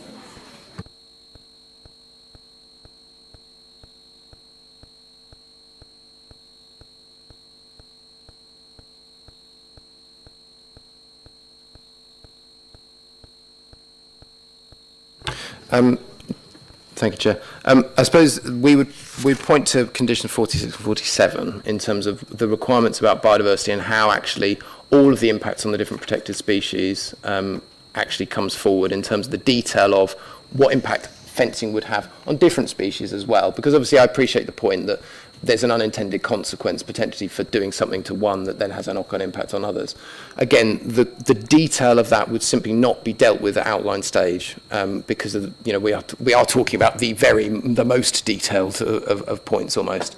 So it would be something that would definitely need to be taken into account within the submission of details on those conditions. I hope you don't mind if I could actually ask, could you just elaborate on the reminder of the point in terms of hedgerows? I just wanted to come back about in terms of where the the information that you were citing came from, just so that we can come back on this point, if that's okay. I think it was in the Natural England document, but I've read so many documents, it's all confusing. I guess I mean, I appreciate what you're trying to answer, because there is so much missing information that it's really difficult for you guys as well to answer the questions. And we want the specifics sometimes, and they don't exist. So I guess if I generally say that some of the hedgerow was described as a poor quality, I might have used another term which I find quite difficult as well, because it is a hedgerow and it does provide something. But the other stuff was species-rich hedgerow, which is obviously protected under those hedgerow regulations. And I guess I heard that there is 170-something net gain of hedgerow, but I read somewhere that there was 180 metres lost, 150, and then 2 metres lost. You know, if you're telling me there's going to be a net gain, then I trust what you're telling me, and that those hedgerow will be protected. It's just there isn't enough detail for me to feel comfortable about this.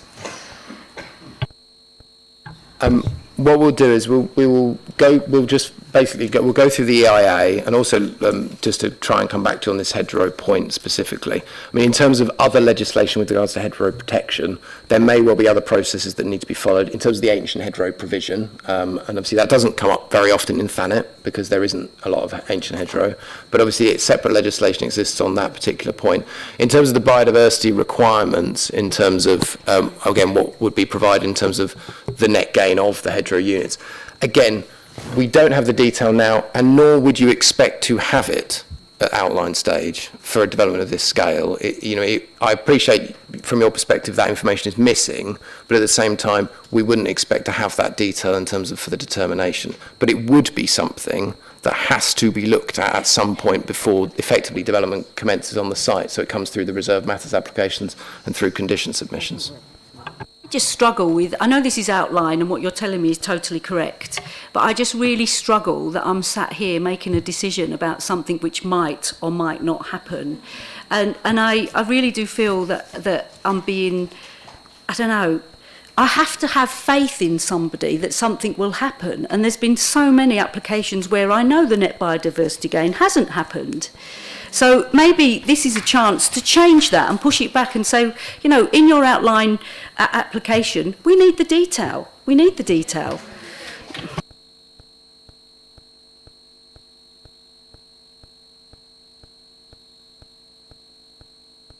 Are there any more questions specifically about biodiversity? In that case, would someone like to put their hand up for another new subject? Councillor Scott. Yes, thank you, Chair. Yeah, it's looking on the provisions of Southern Water and sewage. I mean, basically, Southern Water has previously stated that it would have insufficient capacity in the water supply network to supply the proposed development. So what has Southern Water said or done to TDC to ensure that they have necessary infrastructure to facilitate uninterrupted flow and pressure and sewage facilities to the additional 1,600 dwellings with minimum destruction across the Isle? I mean, especially during drought weather conditions and at times of emergency usage. A recent case was an industrial fire in Ramsgate where Southern Water wasn't able to provide enough water for the incident and subsequently had to shut off water supply to residents and businesses around the Ramsgate area. The then CEO, which I believe is Ian McAuley or Ali or whatever, even confirmed at a meeting held in Westwood Cross on the 21st of April 2021 that the actual reservoirs for Southern Water are actually massively low, and was worried himself about the supply. Obviously, we can also look on the sewage side of things, which is a massive issue that's an ongoing across the island, across the district. I mean, we have frequent sort of releases out into the ocean. So basically that has been a frequent occurrence. And, you know, it's just a worry, really. So that's my question. It's just what has, because yesterday it was said that Southern Water can provide that, and it just seems to be a very different. There's, again, as Becky Wing has pointed out, Councillor Wing, there just seems to be no devil in the details. Thank you.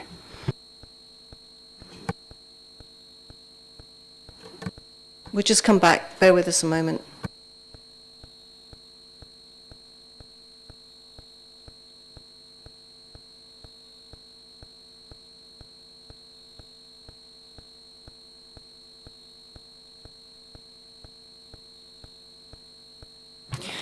So in terms of water provision, I mean, all we can go by is the consultee advice. In this instance, Southern Water have come back with their response and said that their investigations indicate that they can facilitate water supply to service the proposed development, and therefore we have to rely upon that advice that there is a water supply that can serve that development, and therefore we cannot raise that as an issue.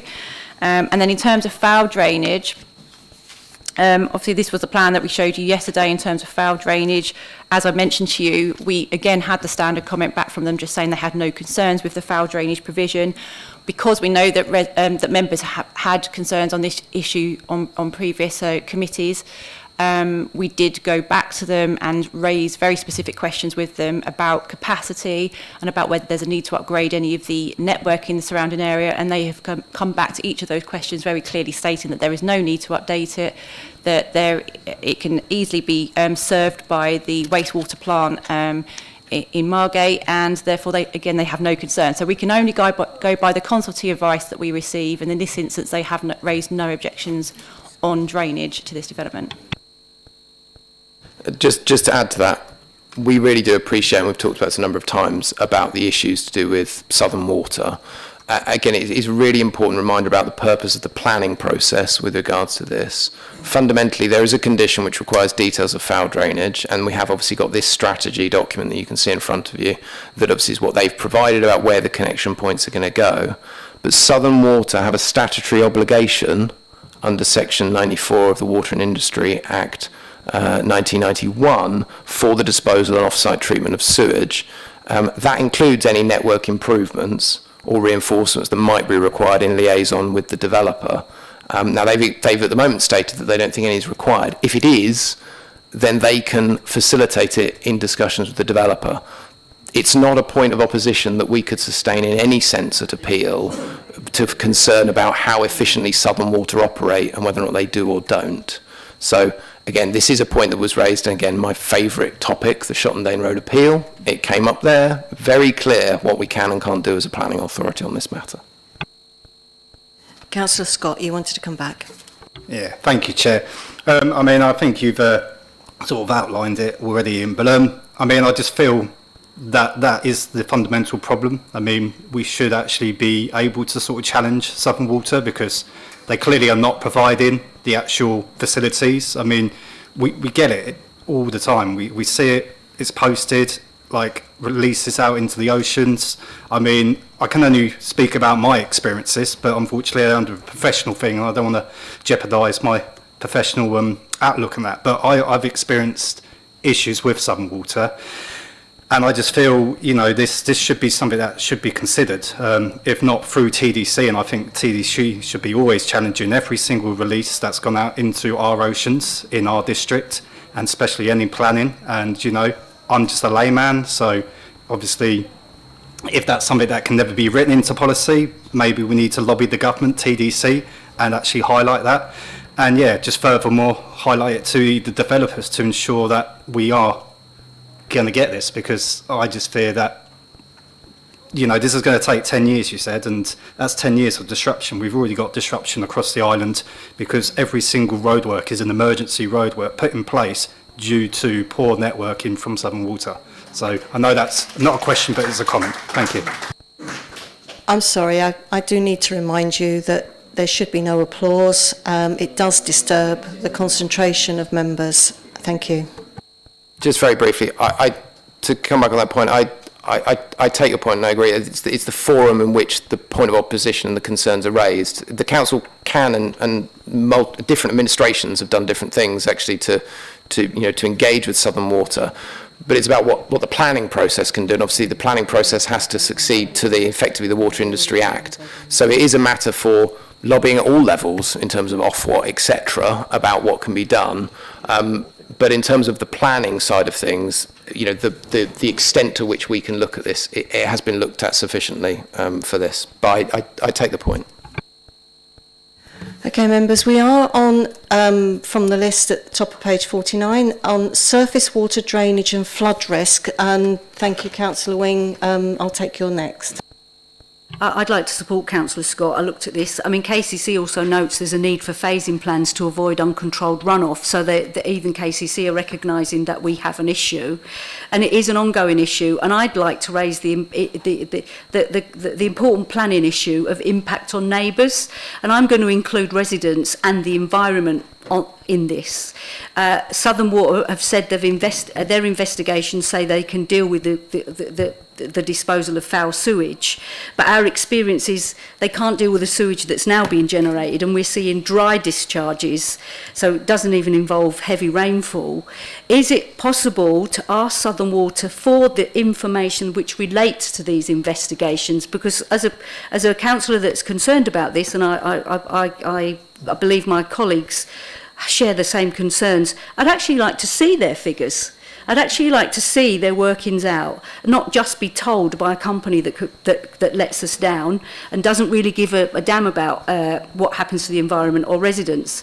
We've already got one application in Tot Hill in Moncton, where I think in the meeting they're not even allowed to attach to the system until Southern Water have upgraded the system, and yet there's no information on what needs to be done to that system. So again, I really feel we're being forced into a situation where we have to make a decision blind. The other thing I'd like to talk about is the application makes reference to the use of sustainable drainage system, or SUDS, which is a good thing. But again, we've seen this proposed in other applications, the Best Plant, for example, where the development begun and it was not possible to work with SUDS. What surveys, any surveys, if any, have the applicant done to evidence this choice? And in addition, how will the use of SUDS impact on other proposed aspects of this development, given this system will also need space? They're lakes, I think, that gather water. So is there going to be an impact on one of the other areas? And it surely won't be the number of houses being reduced. Thanks. I think to come back on the Southern Water improvement point, I think engagement separately as a council, obviously it has occurred, and I think that's something that certainly needs to be taken up with Southern Water, but it's a broader issue than this particular application, and as I've outlined, again, the Act is there about what Southern Water have to provide as their statutory responsibility with regards to new housing developments. In terms of surface water drainage, so SUDS is a requirement of every major development. It's a requirement, it has to be put in. In terms of what's been put forward in this instance, there is a strategy that you can see on the screen in terms of where the likely SUDS sort of solutions are provided. Obviously, this site does provide more than the required amount of open space under the policy. Obviously, there's been an increase in the area, but it is providing greater amounts. So I take your point, the SUDS isn't necessarily going to be located within the areas for residential, but it's within the open space, which is where you'd expect it to be. So in terms of what KCC have required as the local lead flood authority is to ensure that there is an overall strategy of which has been provided and looked at, and obviously there is a flood risk assessment that's been submitted with the application in terms of the requirements of what's been looked at and tested in terms of runoff at the moment, risk of the types of flooding that you would get on site. With then specific conditions which will look at each individual phase to make sure it accords with that strategy. And to your point, absolutely, the core of all of this is to ensure that there is no runoff off the site that could impact on this. Again, point about infiltration is looked at in the conditions as well. And again, these are the matters that are dealt with in detail. I appreciate I'm telling you what I know you don't want to hear in terms of you haven't got the specific layout showing the specific features, but there is no way conceivably that can be provided at this stage. The point is the strategy has been looked at by the local lead flood authority. They agree with it. The scheme that would come in would have to achieve certain runoff rates to avoid going off site. So it does require, again, a lot more work as the scheme builds out, both from KCC, from ourselves looking at the schemes, but mainly from the applicant and the developer to ensure they actually provide what they promise they'll provide. It's a new one. Development falls within the source protection zone. Obviously, this is a land that water naturally filters through into the aquifer below, and I believe we get 82% of our water from ground source, that's rivers, aquifers. Obviously, we're covering it in non-porous material. Has anybody looked at the impact of a reduced amount of water going into the aquifer? And has anybody looked at the cumulative impact of the various developments we seem to be approving on a too frequent basis to look at whether there is a greater impact on the availability of water from that source? The whole point of SUDs is that, fundamentally, surface water, we don't want to go to a combined sewer with foul drainage. So the whole point about getting a SUD scheme is to ensure that the amount of water going into the aquifer doesn't change. It's just effectively it moves through the site, through the SUD scheme, to ensure it, in most instances, can infiltrate into the ground. The source protection zone obviously actually is prevalent within a lot of the area of Thanet, and so there are conditions relating to this particular point, and it has been subject to the EIA. But the overall aim is that this wouldn't affect water resource in terms of, I suppose, natural, rain and how that can benefit that. Again, the principles are set within the strategy that's been looked at by the local flood authority to ensure that actually the principal method would be infiltration. Mainly it's, as I say, because you don't want it going into the foul drainage network. Any more questions on sewage and drainage? Sorry. No, okay. So in that case, do I have any new questions? Councillor Wright. Councillor Wright. Thank you. I have a couple of concerns here. One is the fact that I see that the secondary school is going to be at Westwood Cross. That is an awful long way to expect people to go. And there is a concern if mums and dads go to pick the children up, that is going to cause one awful amount of traffic to and from. And I would advise anybody, if you don't believe the congestion it would cause, come down to Canterbury Road when schools turned out. I travelled along Canterbury Road this afternoon. I have never seen so much traffic parked up either side of the road. If an ambulance and traffic trying to get through, if the emergency services had to come along that road this afternoon, they wouldn't have got through.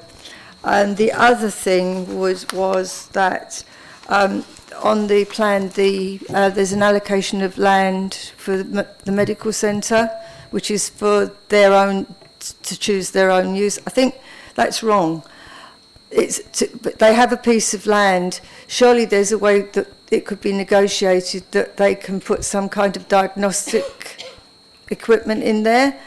At Whitstable, they have X-ray facilities and others, and it would be really nice if that would be an opportunity to let this side of Thanet have that kind of capacity. Thank you. So on the school point, obviously as Ian mentioned yesterday in the presentation on infrastructure, there's only currently a demand for one secondary school, new secondary school within the district. So that's been identified up at Westwood. It's not expected that everybody from this development would then go to that Westwood school. It's just basically creating extra capacity within the district, and then that capacity means that would free up spaces in the more local schools. So that's always been the case of how we've dealt with this in the past, that it moves around so that people closer to the school would go to it, and then people would go to maybe King Ethelbert's or Ursuline, which are the closest secondary schools to this site. But the money would just help to provide that additional capacity within the district to help serve the housing developments that we're looking to provide.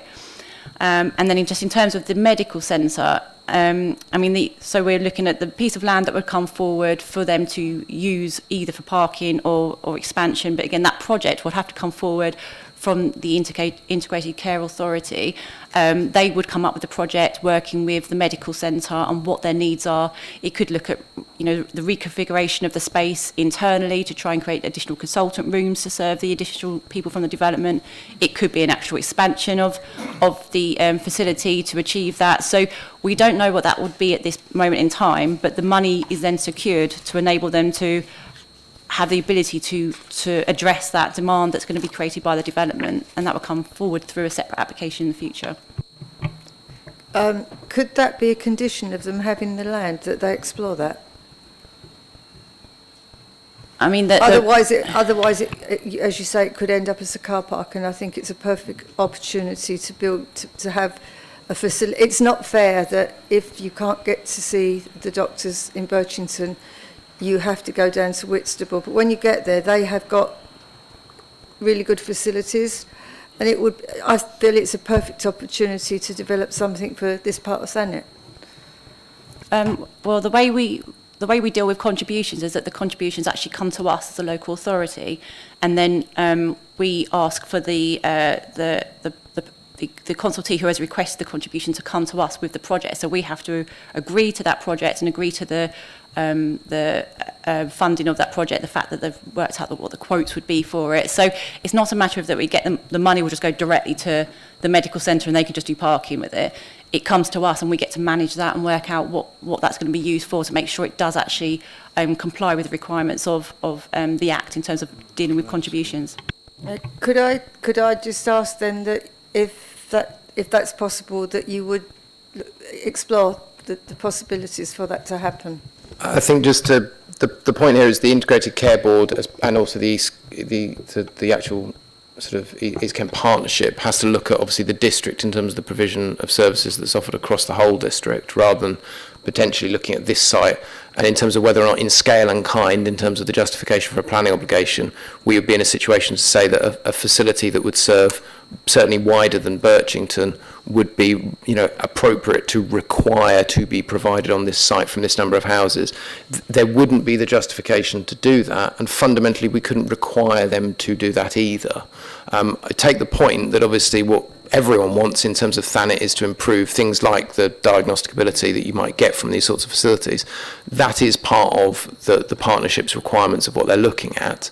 But obviously that isn't in their plan for this site. This site is about expanding the existing provision to serve the fundamental issue that clearly is in existence in this area, which is about clinicians, and it's fundamentally about GP capacity. So the idea is to facilitate as much as they can from this development. So it wouldn't be something that we could build in reasonably into the agreement, I'm afraid. Councillor Attigan. Thank you, Chair. I don't know if it's a bit too early for a suggestion. I mean, this is such a huge development, and I'm sure all my other peers agree, it's quite mind-boggling. I think to make its decision without an actual site visit and actually be able to go and look around the elements that we're discussing, I think it's quite hard to make that decision without actually seeing the actual site. I don't know if it's too early to put that through as a suggestion.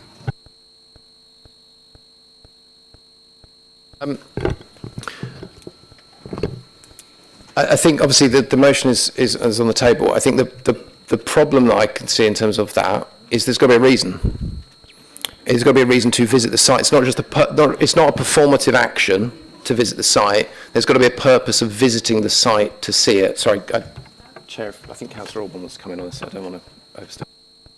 Councillor Alban, did you want to come on specifically on about site visits? On that point, yeah, I don't think it's necessary, Chair.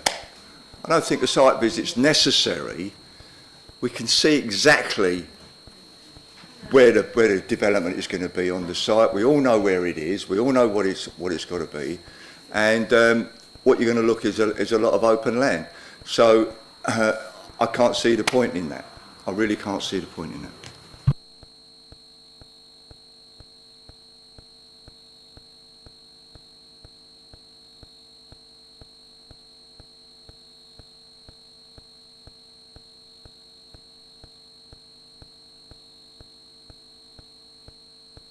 Okay, we will come back to site visit discussion if necessary later on, so just can we bear that in mind? Thank you.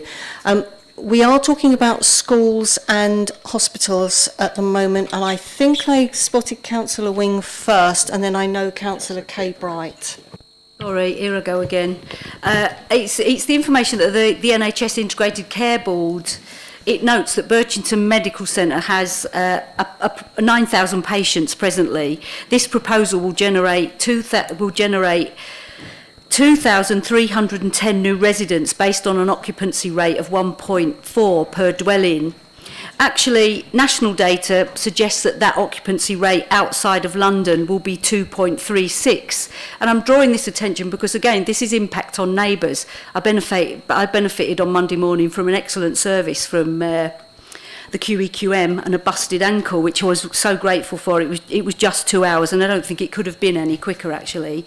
But there is a knock-on, because if people haven't got access to GPs, they will go to A&E. The figures given by the Integrated Care Board actually represent a 24.8% increase in patient numbers. If the national figures are right, 2.36, then it's a 41.9% increase. The Integrated Care Board actually notes at the minute there is currently limited capacity at the existing site for growth. So it is really great that a section of land is being handed over to that practice to actually try and expand the service. But the key issue, and they mention it here, is the physical infrastructure needs to be there, but there's also issues with workforce. And we know that Thanet is absolutely renowned for not being able to attract workers into the area. So again, I'd just like to say this for me comes under impact to neighbours, and it also is impact to neighbours of the people that will be moving into that site, because they may not be able to access GP surgeries. So again, it's problematic for me. Okay, Councillor Kay Bright. Thank you, Chair. I think there's a lot. I sympathise with a lot of what Councillor Wing has said, and similarly to the water, but I think we're risking straying into the grounds of trying to tackle national issues on something where we're trying to determine a planning application. We can't solve the problems of the NHS by not approving this in the same way as we can't solve the Southern Water issue. What I touched upon earlier, and I think it has a wider potential issue with this, is the location of the school, and it's not just its proximity to the highway, but also its place within the village of Birchington as a whole. So if we look at Birchington as a whole as it might be in 15 years, I would have thought that there would be a better chance of the new development integrating with old Birchington a lot more if all of the kids from the new development aren't all going into this one school. It could be, if it's further away on the north, closer to the location of North Birchington, because there's already a school serving South Birchington nearer the land that could serve the southern part of the new development. I don't know whether any of that made sense, but I know what's in my head. I could try again if you want, Chair.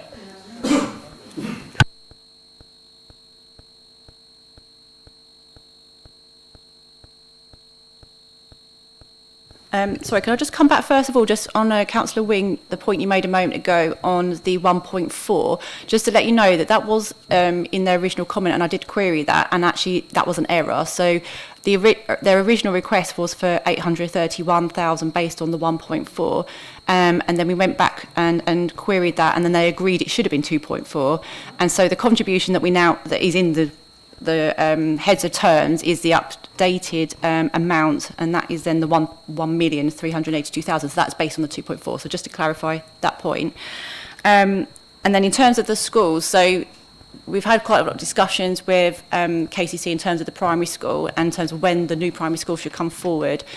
They have advised that there's currently spare capacity at the existing Birchington school, and so the aim would be that as the development starts, there would be capacity there for children from the development to actually start going to that school initially. And then there's a point at which KCC have advised we need to then have the school. So that's the trigger points for the delivery of the school and for the contributions for the school are all based on that and what capacity we have. Obviously, that's just at this moment in time, and we can't predict what will happen in the future. In terms of the actual layout of the school, the location of the school, sorry, just try and find, well, I'll just go with that one. So the whole aim of the school is that it would be central across the overall development site. So it's, sorry, it's just, again, just to remind you, it's just down in this point here. But it's also the fact that it is adjacent to the proposed sort of community hub that's being provided. So it would, by being closer to the retail units, the community units in that location, where I said there would be like 3 or 4 additional units being created, it creates more of a community feel in that central location, and also would potentially result in sort of linked trips as well. You might have someone dropping someone off at school and then they're popping to the retail unit. So it does make sense to have that in that location, which is to the centre of the development.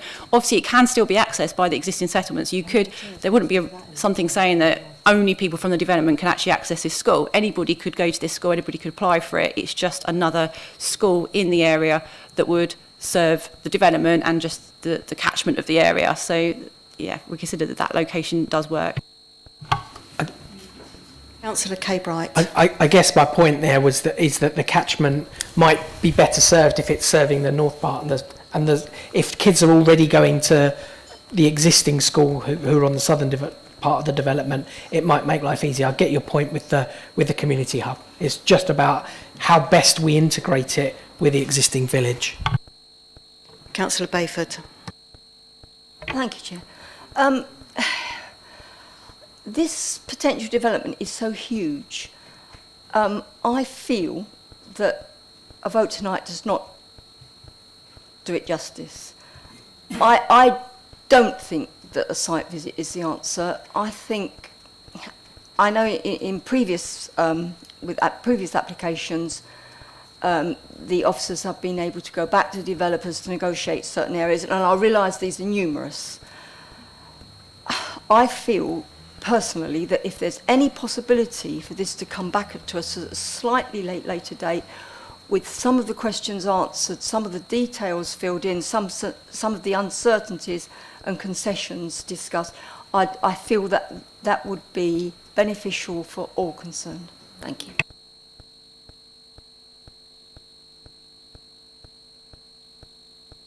Okay, I bear in mind what you've said, Councillor Bayford, but I am still on schools and schools and medical centres. So, Councillor Wright, did you have a question on that? Yes, well, I was wondering if the officers are aware that Birchington, the parish council, are looking to form a community hub in the village.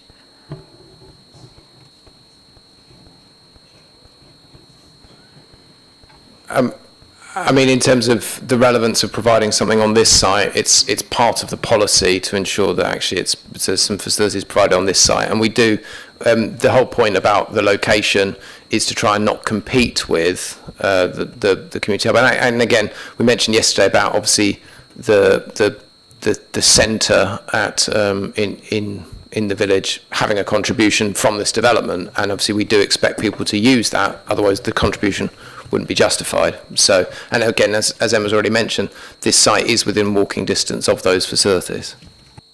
I haven't got any other hands up for schools and medical centre, but I would like to raise a question myself. I don't think there's an answer to this, but I do want to raise it. I know it's a sore point, but Kent is still a selective county, and I haven't seen any mention of any impact on the grammar schools and what travel from this new development and any other new developments across that side of the island might have on the grammar schools in our area. So, I mean, fundamentally, we defer to KCC as the education authority. And obviously what the plan is for the school at Westwood, to come forward, which, wouldn't be coming forward as a grammar school, as new grammar schools are not something that's been brought forward by KCC. So in terms of the provision of the selective nature of schools at the moment, it wouldn't change in terms of that, and nor would there be a requirement from this site to provide a contribution towards a particular type of school, I suppose, in that way. I wanted to raise the issue. Yeah. Okay, I think probably now, does anyone actually have any burning questions on any new subjects? We do. Okay, I just caught Councillor, sorry, going back from the mic, I just caught Councillor Kay Bright first, and then Councillor Alban and Councillor Wing, but we'll go with your subject first. It's fine. It's not a subject. I was just going to, unfortunately, counter Councillor Bayford's comment. I think we can't keep kicking this down the curb, but that's something for a discussion later. We need to hang fire on those comments. That will become part of the wrap up at the end. Anything to do with site visits and decision making from this meeting. Councillor Alban. Yeah, thank you, Chair. I think one thing we haven't talked about is heritage, and that's the scheduled monuments. So could you bring them up on the screen? Because I just think we need to be sure that they aren't affected, because they're very important. They're just as important as biodiversity or anything else as part of our heritage. And I just want to make sure that they are, can you point them out? I know roughly where they are. Just to remind you, the scheduled monuments were this pink square here, but also on the southern side there's a pink square here. So there's two scheduled monuments. Right. These are both in these two locations. So they run outside of the site. Right. And then you can see all of the areas in orange where there's little blue lines. That's where they've carried out works and they've found that there's potential ring ditches and things like that across the site. And then from that, as I mentioned yesterday, they've had to assess the significance of that. So there's obviously lots of significant sort of archaeology across the site as a whole, yeah. But we have to look at how significant it is, whether it's of national significance, and therefore whether it needs to be retained and not built upon. And then this plan, this plan was the plan that showed you which areas within the site were going to be preservation in situ sites that couldn't be developed. So again, the purple on the left-hand plan shows all of the areas within the site that can't be developed because these areas are identified as being of national significance for archaeology. So in terms of how that links to the scheduled monuments, so the comments that have come up from Historic England and to do with the potential impact on the setting of the scheduled monument. So they've said that in terms of, so basically the scheduled monument is to do with development that would have been underground, and it's resulted in crop marks on the ground. So the crop marks are the result of it being, whilst it's classed as a scheduled monument, and then the spreading out from that is this other archaeology. So Historic England have said that the setting around it is important, and they would want to see that maintained ideally as sort of as open as possible. Obviously, in the case of this application, they're not looking to actually develop in that area, but are just looking to landscape it, and we don't know exactly how that would be landscaped. It would be tricky to do too much tree planting in those particular areas, because if you're doing tree planting, obviously you have roots that would come down and interfere with the archaeology. So what we've tended to do before, and we had this on the Minster site, is that you end up with bunds being built around the edge, and then the tree plantings in the bunds, and then that means that the roots aren't like going too far down. So that's what would have to happen. We'd have to have a very clear landscaping plan in those particular areas to make sure the archaeology isn't affected through the landscaping. But on general terms, as I said yesterday, Historic England have accepted that it is less than substantial harm to the setting of the scheduled monuments. We are looking through the application to protect everything that is of national significance, and therefore again it's just a balanced situation. Does the harm to the setting of the ancient monument, does the benefits outweigh that harm? And that is the consideration for members through this application. Obviously, the view that we've come to as a final conclusion of the report is that taking into account every benefit of the proposal delivering the strategic housing site, along with the highway infrastructure, that those benefits do outweigh that harm. But it is something that has to be weighed up. So can I come back, Chair? So Historic England are okay with it. Is that what you're saying? I'm not going to say they're okay with it. I'm just telling you that the comment that is in the report is that, yes, there is harm, but they have to assess whether it's substantial harm or less than substantial harm. They've concluded it's less than substantial harm. The test in the MPPF is that you have to then weigh the impact and that less than substantial harm, you have to weigh that against public benefits. That's the exact test in the MPPF. So we're looking at the public benefits, which would be the housing delivery and the road delivery. They are the public benefits, and we're weighing that against the fact there's less than substantial harm, and we have to just make a decision as to whether we feel those benefits outweigh, and as I said, we are of the view it does. One more question. So is there a protective condition on this planning consent to ensure protection of the scheduled monuments? Well, the scheduled monuments aren't within the application site, so there's no condition on specifically the scheduled monuments, but there is a condition for the areas that are to be protected. So there is a condition requiring that every future reserve matters application that comes in complies with this archaeological constraints plan, and that no development takes place within the areas identified as being of national significance in terms of the archaeology. So effectively protected, effectively. Yes, the areas in purple, which are preservation in situ areas, are protected from physical development other than landscaping. Councillor J. Bright. Yeah, thank you. So looking at that plan, this came in my head yesterday. It's good to see the houses originally planned to be built over the archaeological site at the north of the development, so that skinny purple rectangle in the middle of the north of the development.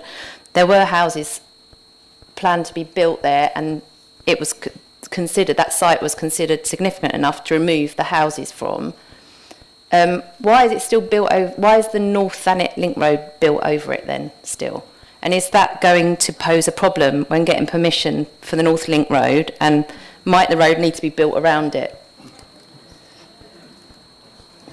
Well, I mean, again, we had the similar situation with the Minster site when that came forward before members, that in order to get access to the site, the access road had to go over an area that was preservation in situ. This is the same situation.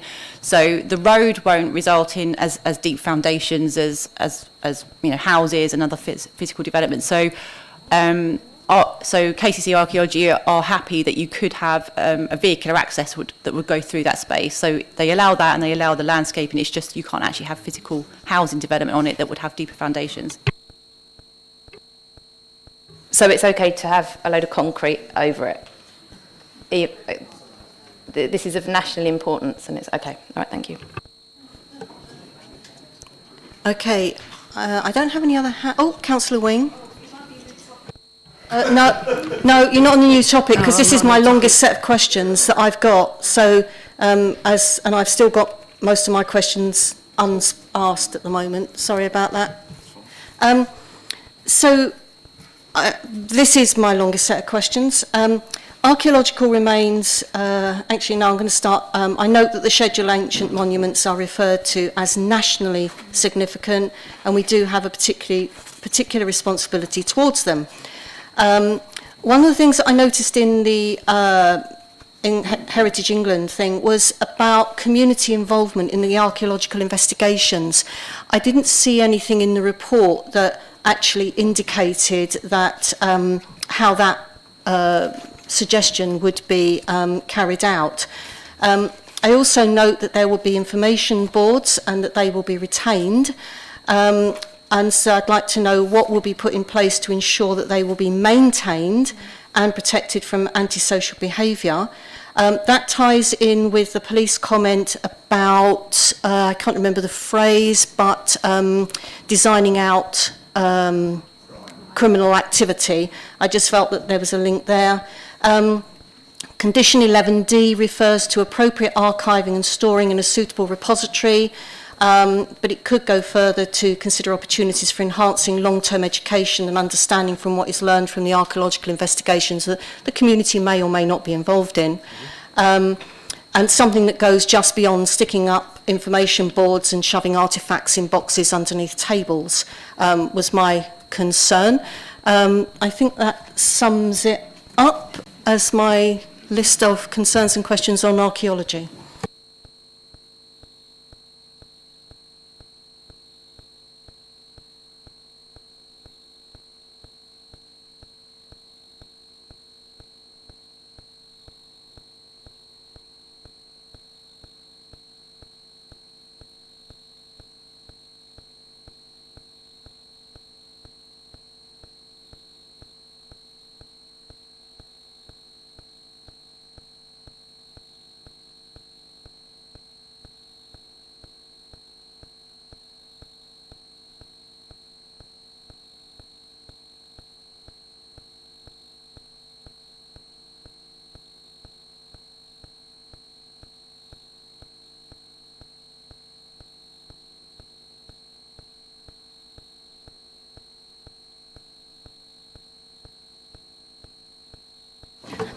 Okay, the time is 9:59. At bang on 10 o'clock, I would be stopping this meeting to read my next announcement. So before the officers come back in, I am now going to read something. I have to do this at 10 o'clock. This is part of the meeting. I'm going to read from the Constitution first, so please bear with me. The Constitution of Thanet District Council, Part 4, Rules of Procedure, Section 11, Duration of Meetings states, 11.1, Adjournment. Unless it is resolved to complete the item under discussion, meetings shall stand adjourned at 10:30 p.m. unless, in the opinion of a majority of the members thereof, the business remaining to be dealt with can be concluded by 11:30 p.m., in which case the meeting may continue until 11:30 p.m, at which time it shall automatically stand adjourned. 11.2, remaining business. Consideration, can I have quiet and no mutterings, please? Consideration of any business not transacted shall be continued on the following Monday evening and thereafter on consecutive evenings at 7 p.m. At this point, I am far from confident that we will finish at 10:30 p.m, but I am fairly confident we should be out by 11:30 p.m, and the planning applications manager does agree with me. So on that basis, I think I move it, don't I? I would like to move that we continue until 11:30 p.m. Could the Vice Chair please second whether you want to be here that late or not? It might be earlier. I'll second it. And then the next is, would members please indicate whether or not they wish to extend until 11:30 p.m, bearing in mind that the risk is that we come back on Monday night if we don't. So those in favour?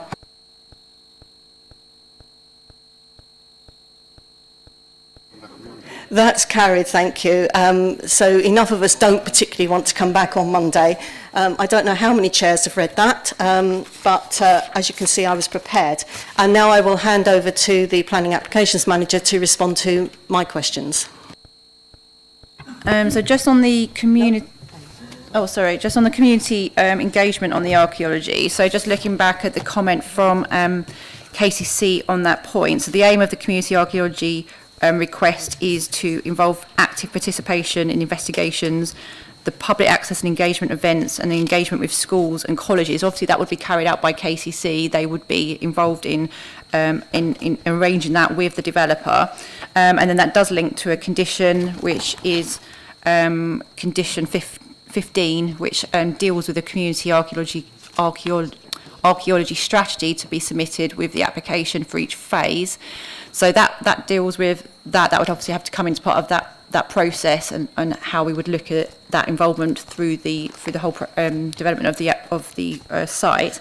And then in terms of the other point on the information boards, again we've got condition 14, which looks at those boards to be erected within the site, and it does have a point of that, which is to make sure that those are maintained into the future, to make sure they are managed and looked after. I think, does that cover not quite.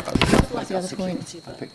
So I'd just pick the other, there's one other point actually that you raised. So one is that it's more than likely that those boards are going to be within the open space because of, they're the areas which have been retained as open space, therefore they will fall under the management company requirements as well. So it could be part of the open spaces strategy to ensure that they are maintained and kept at a good standard.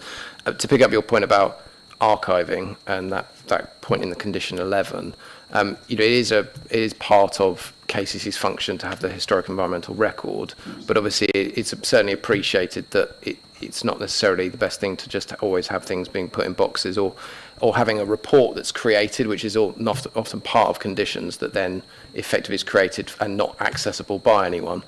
Separately to this, there is a project that members will be familiar with, which is the archaeological mapping project that's going on over a series of years, and that will integrate with this in terms of trying to provide and get better access to this information online so that people can access it. But as Emma's mentioned, there are opportunities here in terms of information, and obviously there is a very well-run heritage trust that would, I'm sure, be very keen to be involved in this point with regards to Birchington.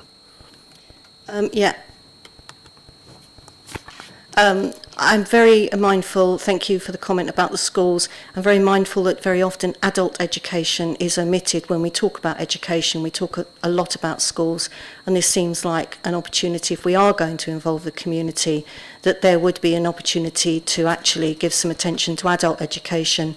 I also noticed how poorly provided the library at Birchington is, with books being well below the national standard or the national average.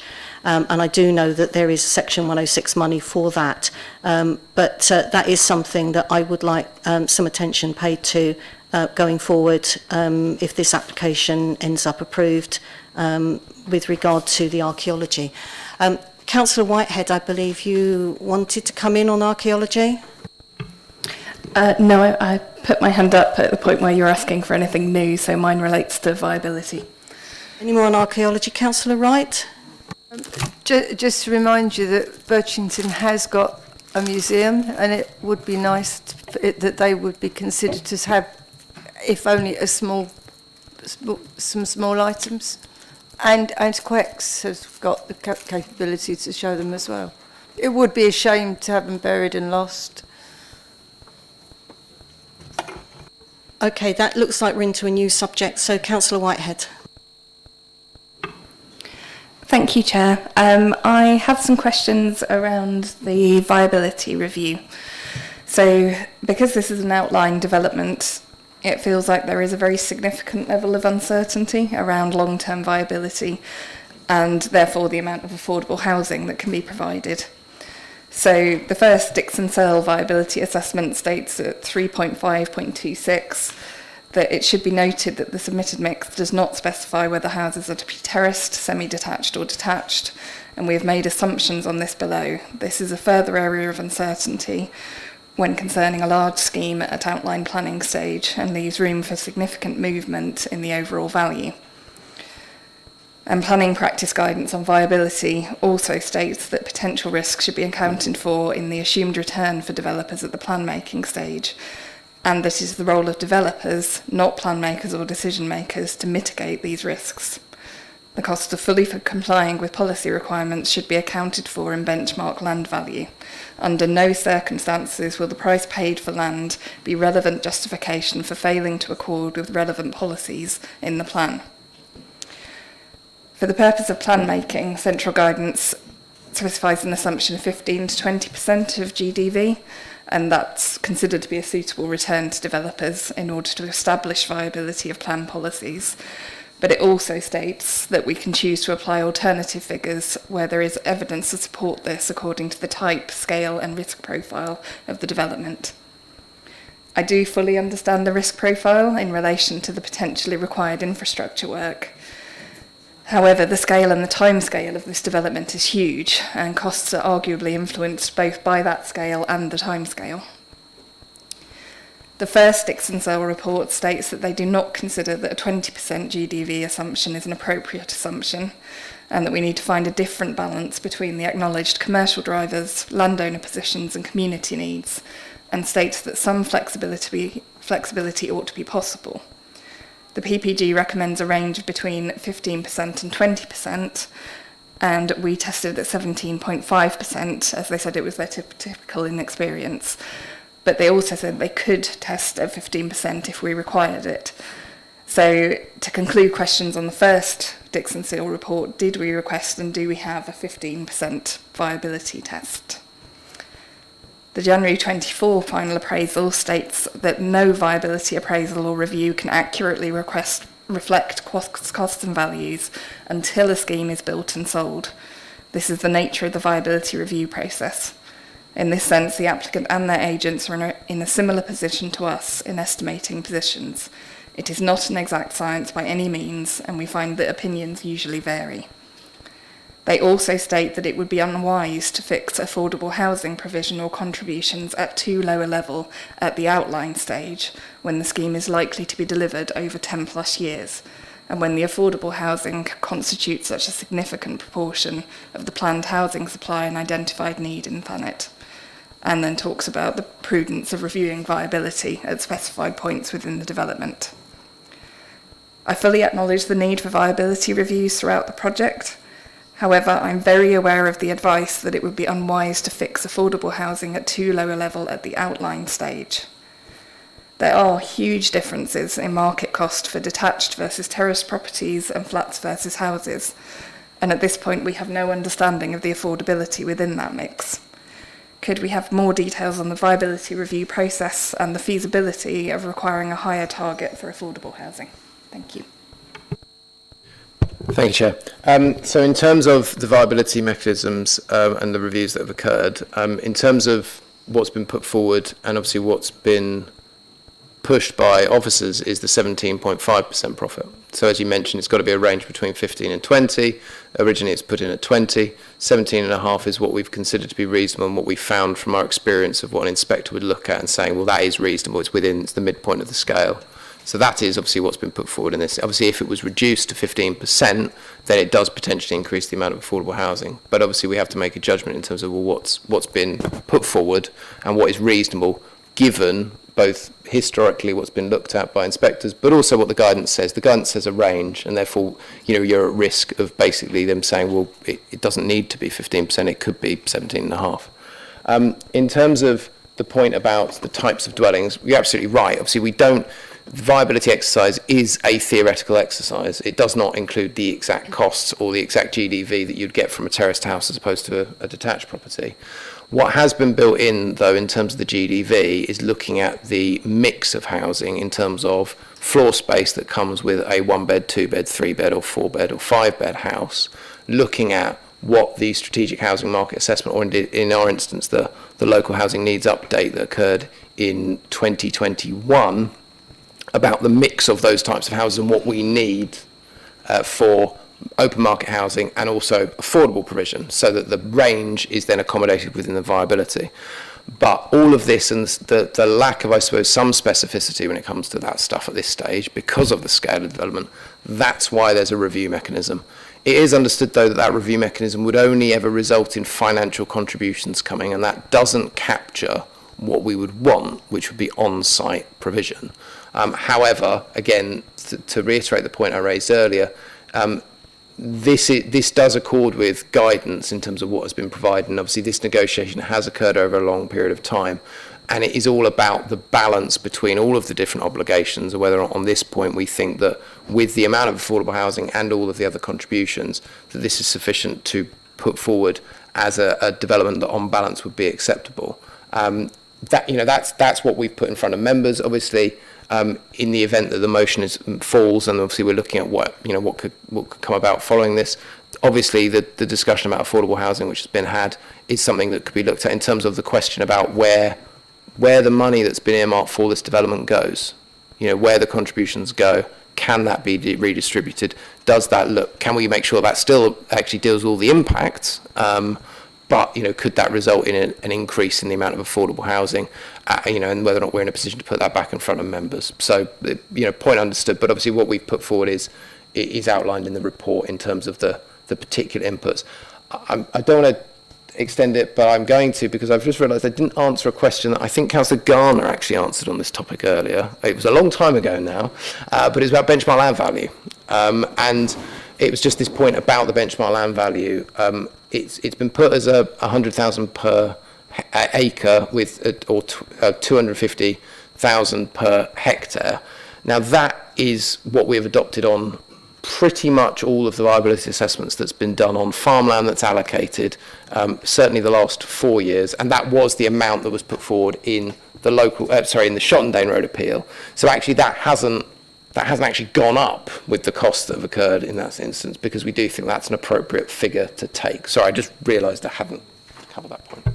Thank you, Chair. Okay, is that it on that one? And anyone else want to ask on that question? We have covered that, I think. Any other headings? Councillor Wing. It comes under density of housing, visual appearance, blah blah blah. Is that okay? And also need. So I just the more and context really. So if you look at the wider context, one of the problems I have with the local plan is we're a peninsula. So if you look at a picture of Thanet, We're surrounded on sea by 3 sides, which means the whole of our housing need is stuffed into one side of that. You know, there's no doctor's surgery, there's no route out on 3 of our sides. So, and I don't think the local plan actually acknowledges that issue, because there is an issue of connectivity. Could we go to the illustrative plan first of all? But if people could keep that in mind, so the lovely one with all the trees. That one, just a part of it will do. Do we know the density of the existing houses there? And I think yesterday I heard that the existing buildings are mainly bungalows and 2-storey buildings. So it's just a simple yes or no to those questions. So there is, as part of the application, there's the phasing plan includes basically a land budget plan, which says the number of dwellings that are put into that phase, and obviously the density of development and the dwellings per hectare. The other plan that was just on the screen, obviously that is built out and shown on the illustrative master plan in terms of how many broadly, but again, detail pursuant. I think what I'm trying to ask is, what is the present density of the existing housing in Birchington?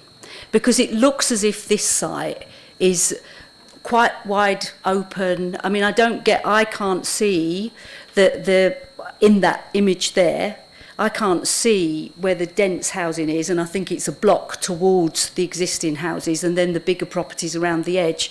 So again, I think this diagram is misleading. What I'd also like to say is, when does a village become a town?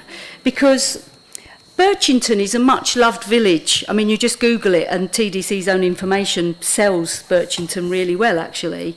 And Birchington's population increased according to the 2011 and the 2021 census. It only grew by 0.43%, so it grew by less than 1%. It's dominated by older people, retired people. It has one of the highest home ownerships in terms of people who own their properties outright and people who have bought their property. So it has quite a low level of rented accommodation there, according to what I found on the internet. If you look at the growth of Thanet as a whole between that period, it was just 4.8%. So I guess what I'm asking is, we're going to be building houses which I don't think sit well within this village situation, because some of them are going to be 2.5 stories high. They don't really exist in the rest of it. I'm not sure about, there's no comparison in that image of the density of the housing that presently is there and what we're going to be getting. In the density one, it did seem as if the higher density housing is there, but there's no visual representation of that. I just get really worried that we are going to be ending up with a village which is more of a town. And so I believe that this development will drastically affect the character and appearance of Birchington Village. The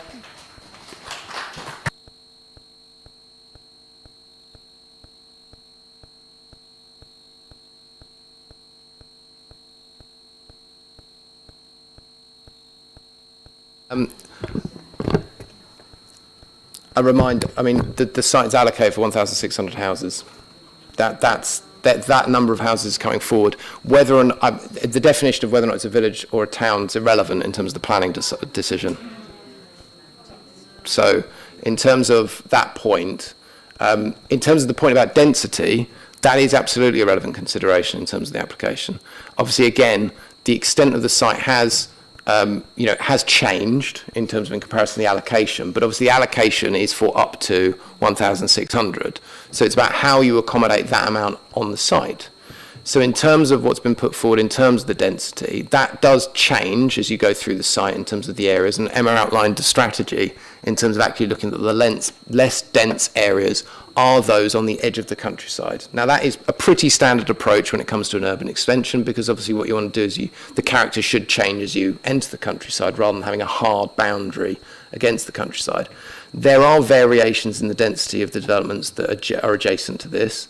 Obviously, some of the most dense areas in sort of Mill Row are very different to the bungalows that you've got on the other side of the road. So there is variation.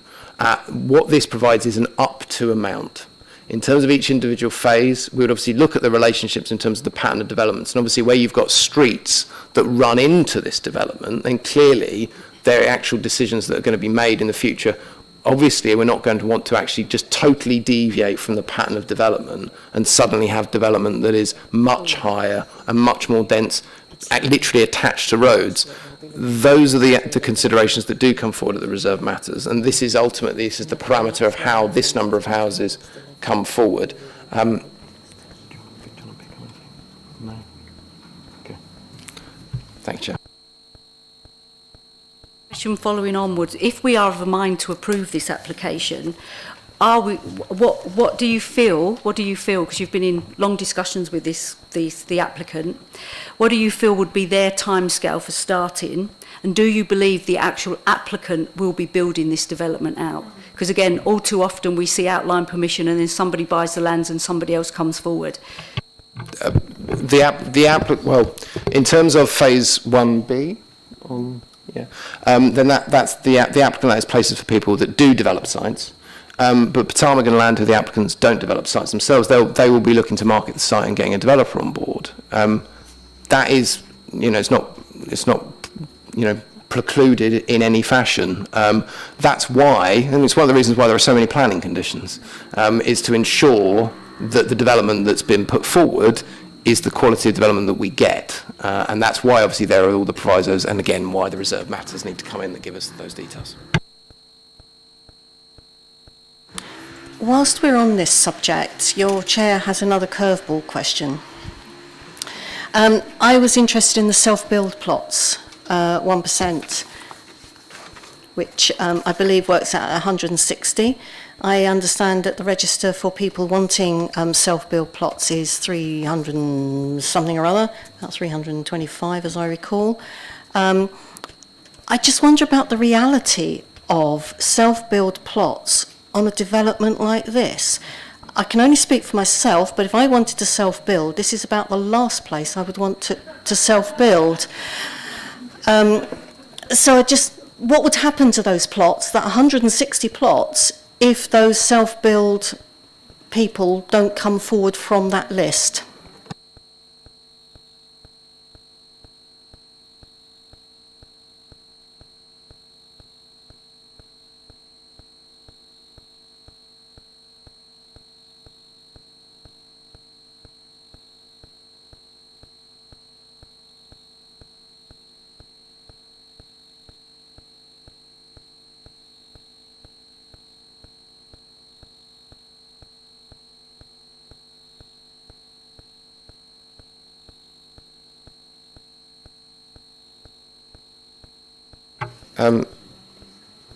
So just to come back on this point, it's not 160, it's 16. Oh, sorry. So I absolutely agree, and that's why I was slightly concerned for a second there. My maths is poor. So it's one of the points is that it's a requirement of policy. Self-build, it's getting late. It's a requirement of policy. Therefore, and the strategic planning team do publish a register of self-build requests, and currently that, at the point of writing, includes 21 people requesting self-builds. The applicants agreed to the provision of 16 plots, which is 1% of the overall amount, and there's a condition safeguarding that amount. I absolutely agree. Any more than that would be, unsuitable. Sorry, my maths is obviously shot, but I still wanted to know what would happen to those plots if they're not claimed. And it's also getting late, so thank you. I believe Councillor Kay Bright, did you indicate you had something? It's just one really about the basis upon which we're making this decision tonight. I made some notes and I can barely read them about 5 o'clock this evening. And it's just really about the wording. So I'm just going to sort of pick some of this out. So does the application, this framework that protects areas or assets of particular importance, provides a clear reason for the development proposal, or, so this is why we might reject this, right? Any adverse impacts of doing so would significantly and demonstrably outweigh the benefits when assessed against the framework taken as a whole. Now, the question I've got really is, when we talk about the benefits of a development, the benefit to whom? Because we are in the middle of a housing crisis in the UK, so building this development has a clear benefit to the UK, probably to the southeast, probably to Kent, maybe even to Thanet. I think it's questionable when we're talking about the villagers. So what is the definition of the benefits here? I mean, ultimately, the benefits of a development, it's not necessarily quantified in terms of who it benefits, because ultimately, if we're talking about the housing specifically, as you say, obviously the local plan is trying to plan for housing growth across a long period of time. The benefits that are brought by housing increase housing option availability of people to buy or rent houses.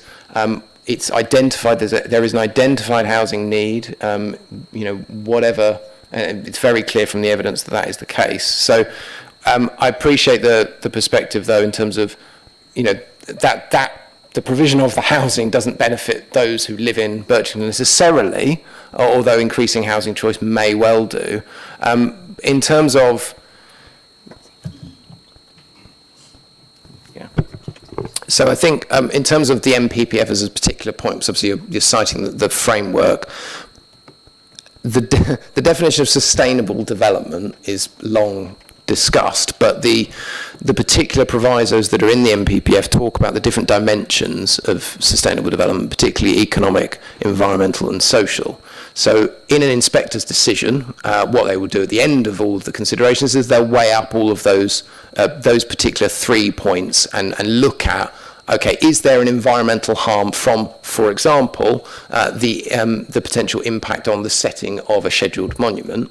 And then, but is that outweighed by a combination of the economic benefits of providing 1,600 houses and the transport infrastructure, as well as the social benefit of providing 15% affordable housing, for example? So that's usually how the benefits are quantified. Obviously, we've put forward what we consider in terms of the weighing up process, and whether or not the harm from the development demonstrably would outweigh the benefits, and obviously we don't consider that it does. Oh, I think we're heading into the wrapping up section with that question.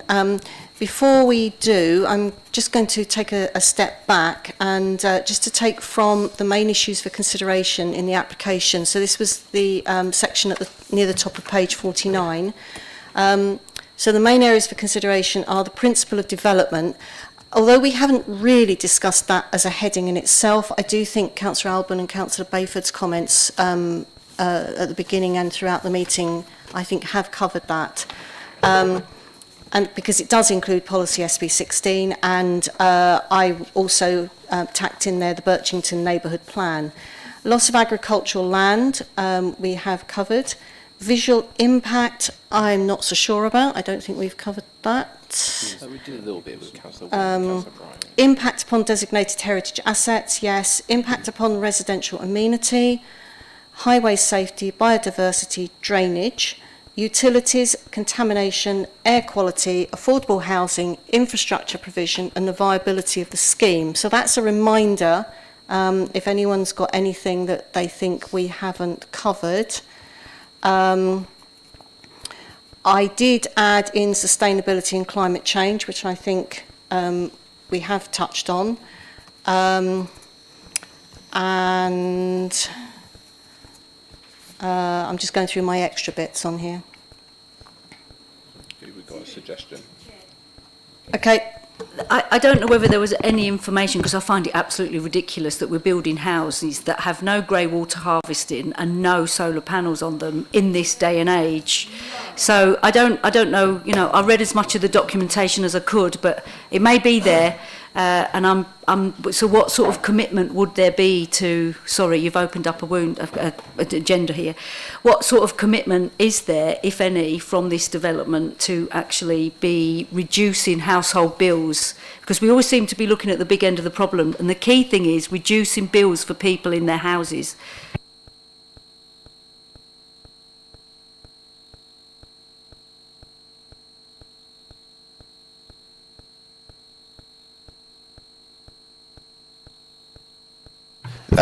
So to pick up that, there is a condition which relates to an energy strategy to cover each phase of development, set out how to deal with potential measures that can be made with regards to ground and air source heat pumps, obviously in terms of solar panels. Specifically, I think one of the things that's quite relevant here is actually about what's actually being mandated through building regs in terms of the requirements that come in terms of fabric efficiency and achieving what would hope to come through in terms of the Future Homes Standard. So again, it is something that's covered by conditions. It is something that we know is absolutely a thing that is absolutely 100% required.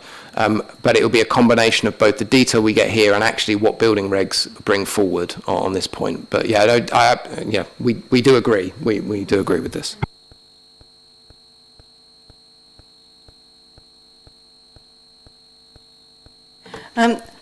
Before I do move into the summing up, I do have a couple of things in my notes that I want to comment on more than actually ask questions in some cases. I just wanted to check that have the police concerns about designing out crime been addressed, because like everyone else, I'm sure there may be something I've missed in all the plethora of pages that I've read. Yes, so in terms of the comment that's in the agenda, there is a subsequent comment which is online, which basically requires planning conditions to be put in place. Condition, it's a 60 condition, I think. 68 means that in any reserved matters application that comes in, insofar as it relates to a phase in development, they've got to show how the proposed layout meets the secure by design principles, which is what the police will require them to do. One of the things that came up, I think, in the speeches last night was that part of the land was gifted to the current owners, St John's College, Cambridge University, for the benefit of the people of Birchington. Was there any comment on that? I don't know. I don't honestly know what the background to that is, but I just remember seeing it somewhere. I know that I appreciate I'm going to be heckled from the crowd from this, but it's not relevant for the determination of the planning application because it's a covenant, therefore it's not a material planning consideration.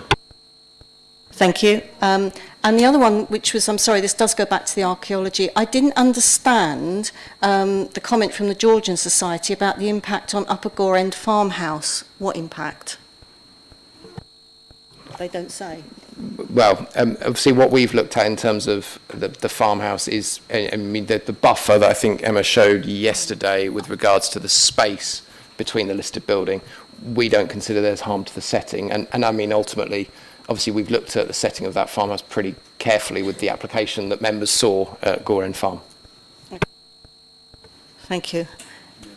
Any other questions? No. Good. This is tall. Do you want me to click up the Secretary of State?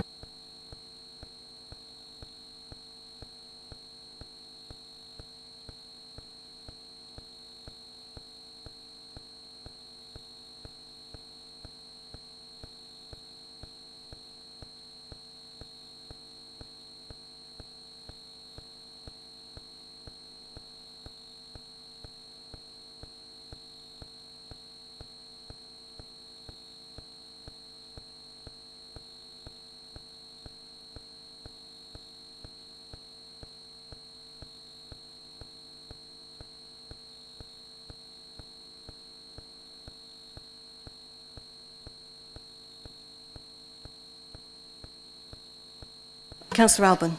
Yeah, Chair. I think we've just about covered everything, and to put the residents and our fellow colleagues sitting here out of their misery, we ought to determine this, and I think we need to go to the vote, Chair. Thank you. Thank you, Councillor Alban. Actually, what we were just discussing was how it would be helpful to do a quick recap, rather like Christian. Councillor Bright has just recapped his position, and it was about how we did that. So I think actually what I'm going to ask to do is the Planning Applications Manager just to do a quick recap, and then we will go to the vote. So I'm not going to go through the arguments. Obviously, you've seen the report, which you've looked at and we've talked about it. Just as a very particular point, obviously the breadth of issues that have been discussed are huge, and we do accept that.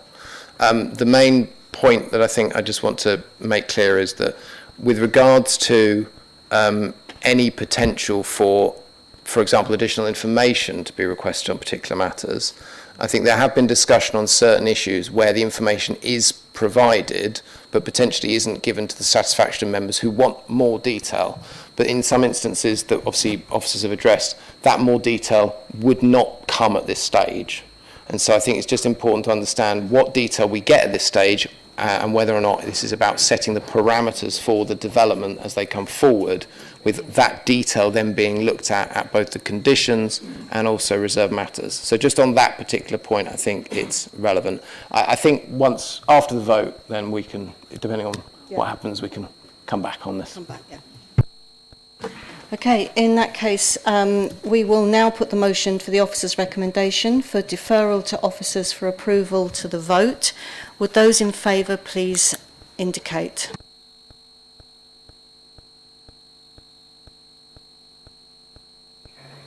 That's good. And those against?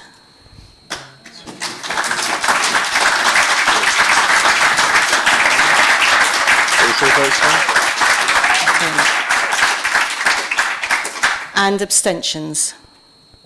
Thank you. So that is lost. Now, we will take a short adjournment because we do need to present another motion to this committee, and we need to decide what that motion is going to be. So just bear with us, we will take an adjournment to do that.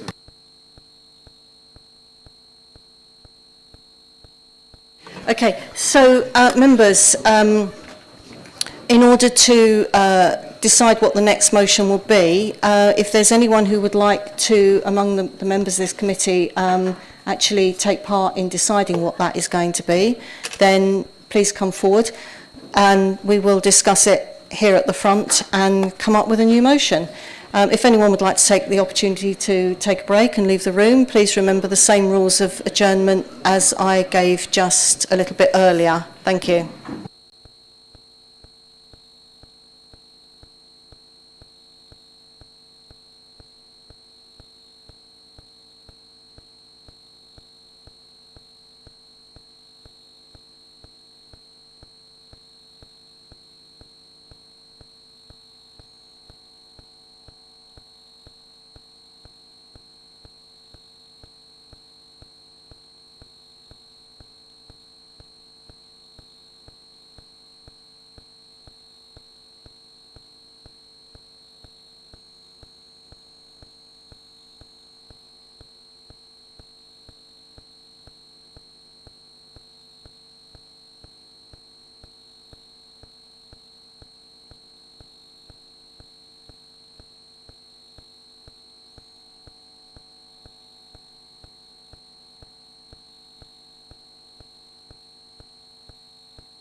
Members and public, could you start to return to your seats, please? We will be another couple of minutes while we just come to some conclusions here, but I need everyone settled down. Thank you.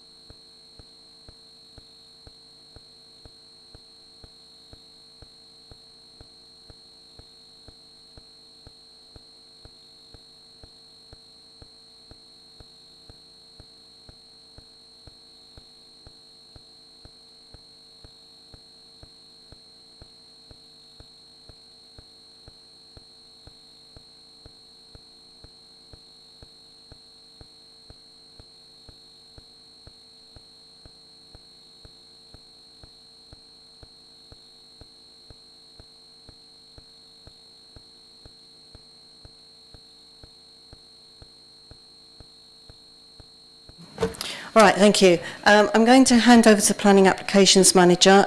Thank you, everyone, for partaking in helping to prepare an alternative motion. What will happen is the Planning Applications Manager will read out the motion based on that discussion. It will need someone to propose it formally and then someone else to second it, and then we will have a vote for and against that motion. So I'm going to hand over to the Planning Applications Manager to continue. Thank you, Chair. So just before I read out the motion, I think it's just important to raise a general point, which is obviously that we've talked a lot already about appeals and the process of appeals. Obviously, it's important to note that in terms of the motion that I'm going to read out, the justification behind that, and that obviously when we are looking to come back to members with any item, there is obviously a risk of the delay in the process of determining the application, and with that comes a risk of a non-determination appeal from the applicant. So we need to ensure that there is a clear, justifiable reason to make the decision that we're going to make, but obviously that is entirely within your gift to do. So to read out the motion that's been discussed, so the motion to defer to officers to bring an agenda item back to a future planning committee meeting, outlining whether any additional affordable housing can be provided on the site and the options available to members to redistribute contributions agreed following discussion with the applicant and KCC, and to provide information following the debate on whether or not any points raised could provide cogent reasons for refusal of the application. Is anyone, Councillor Alban, and seconder, I'll take Councillor Bayford. Would those in favour please vote? 1, 2, 3, 4, 5, 6. Anyone against? And any abstentions? Thank you. So that is carried.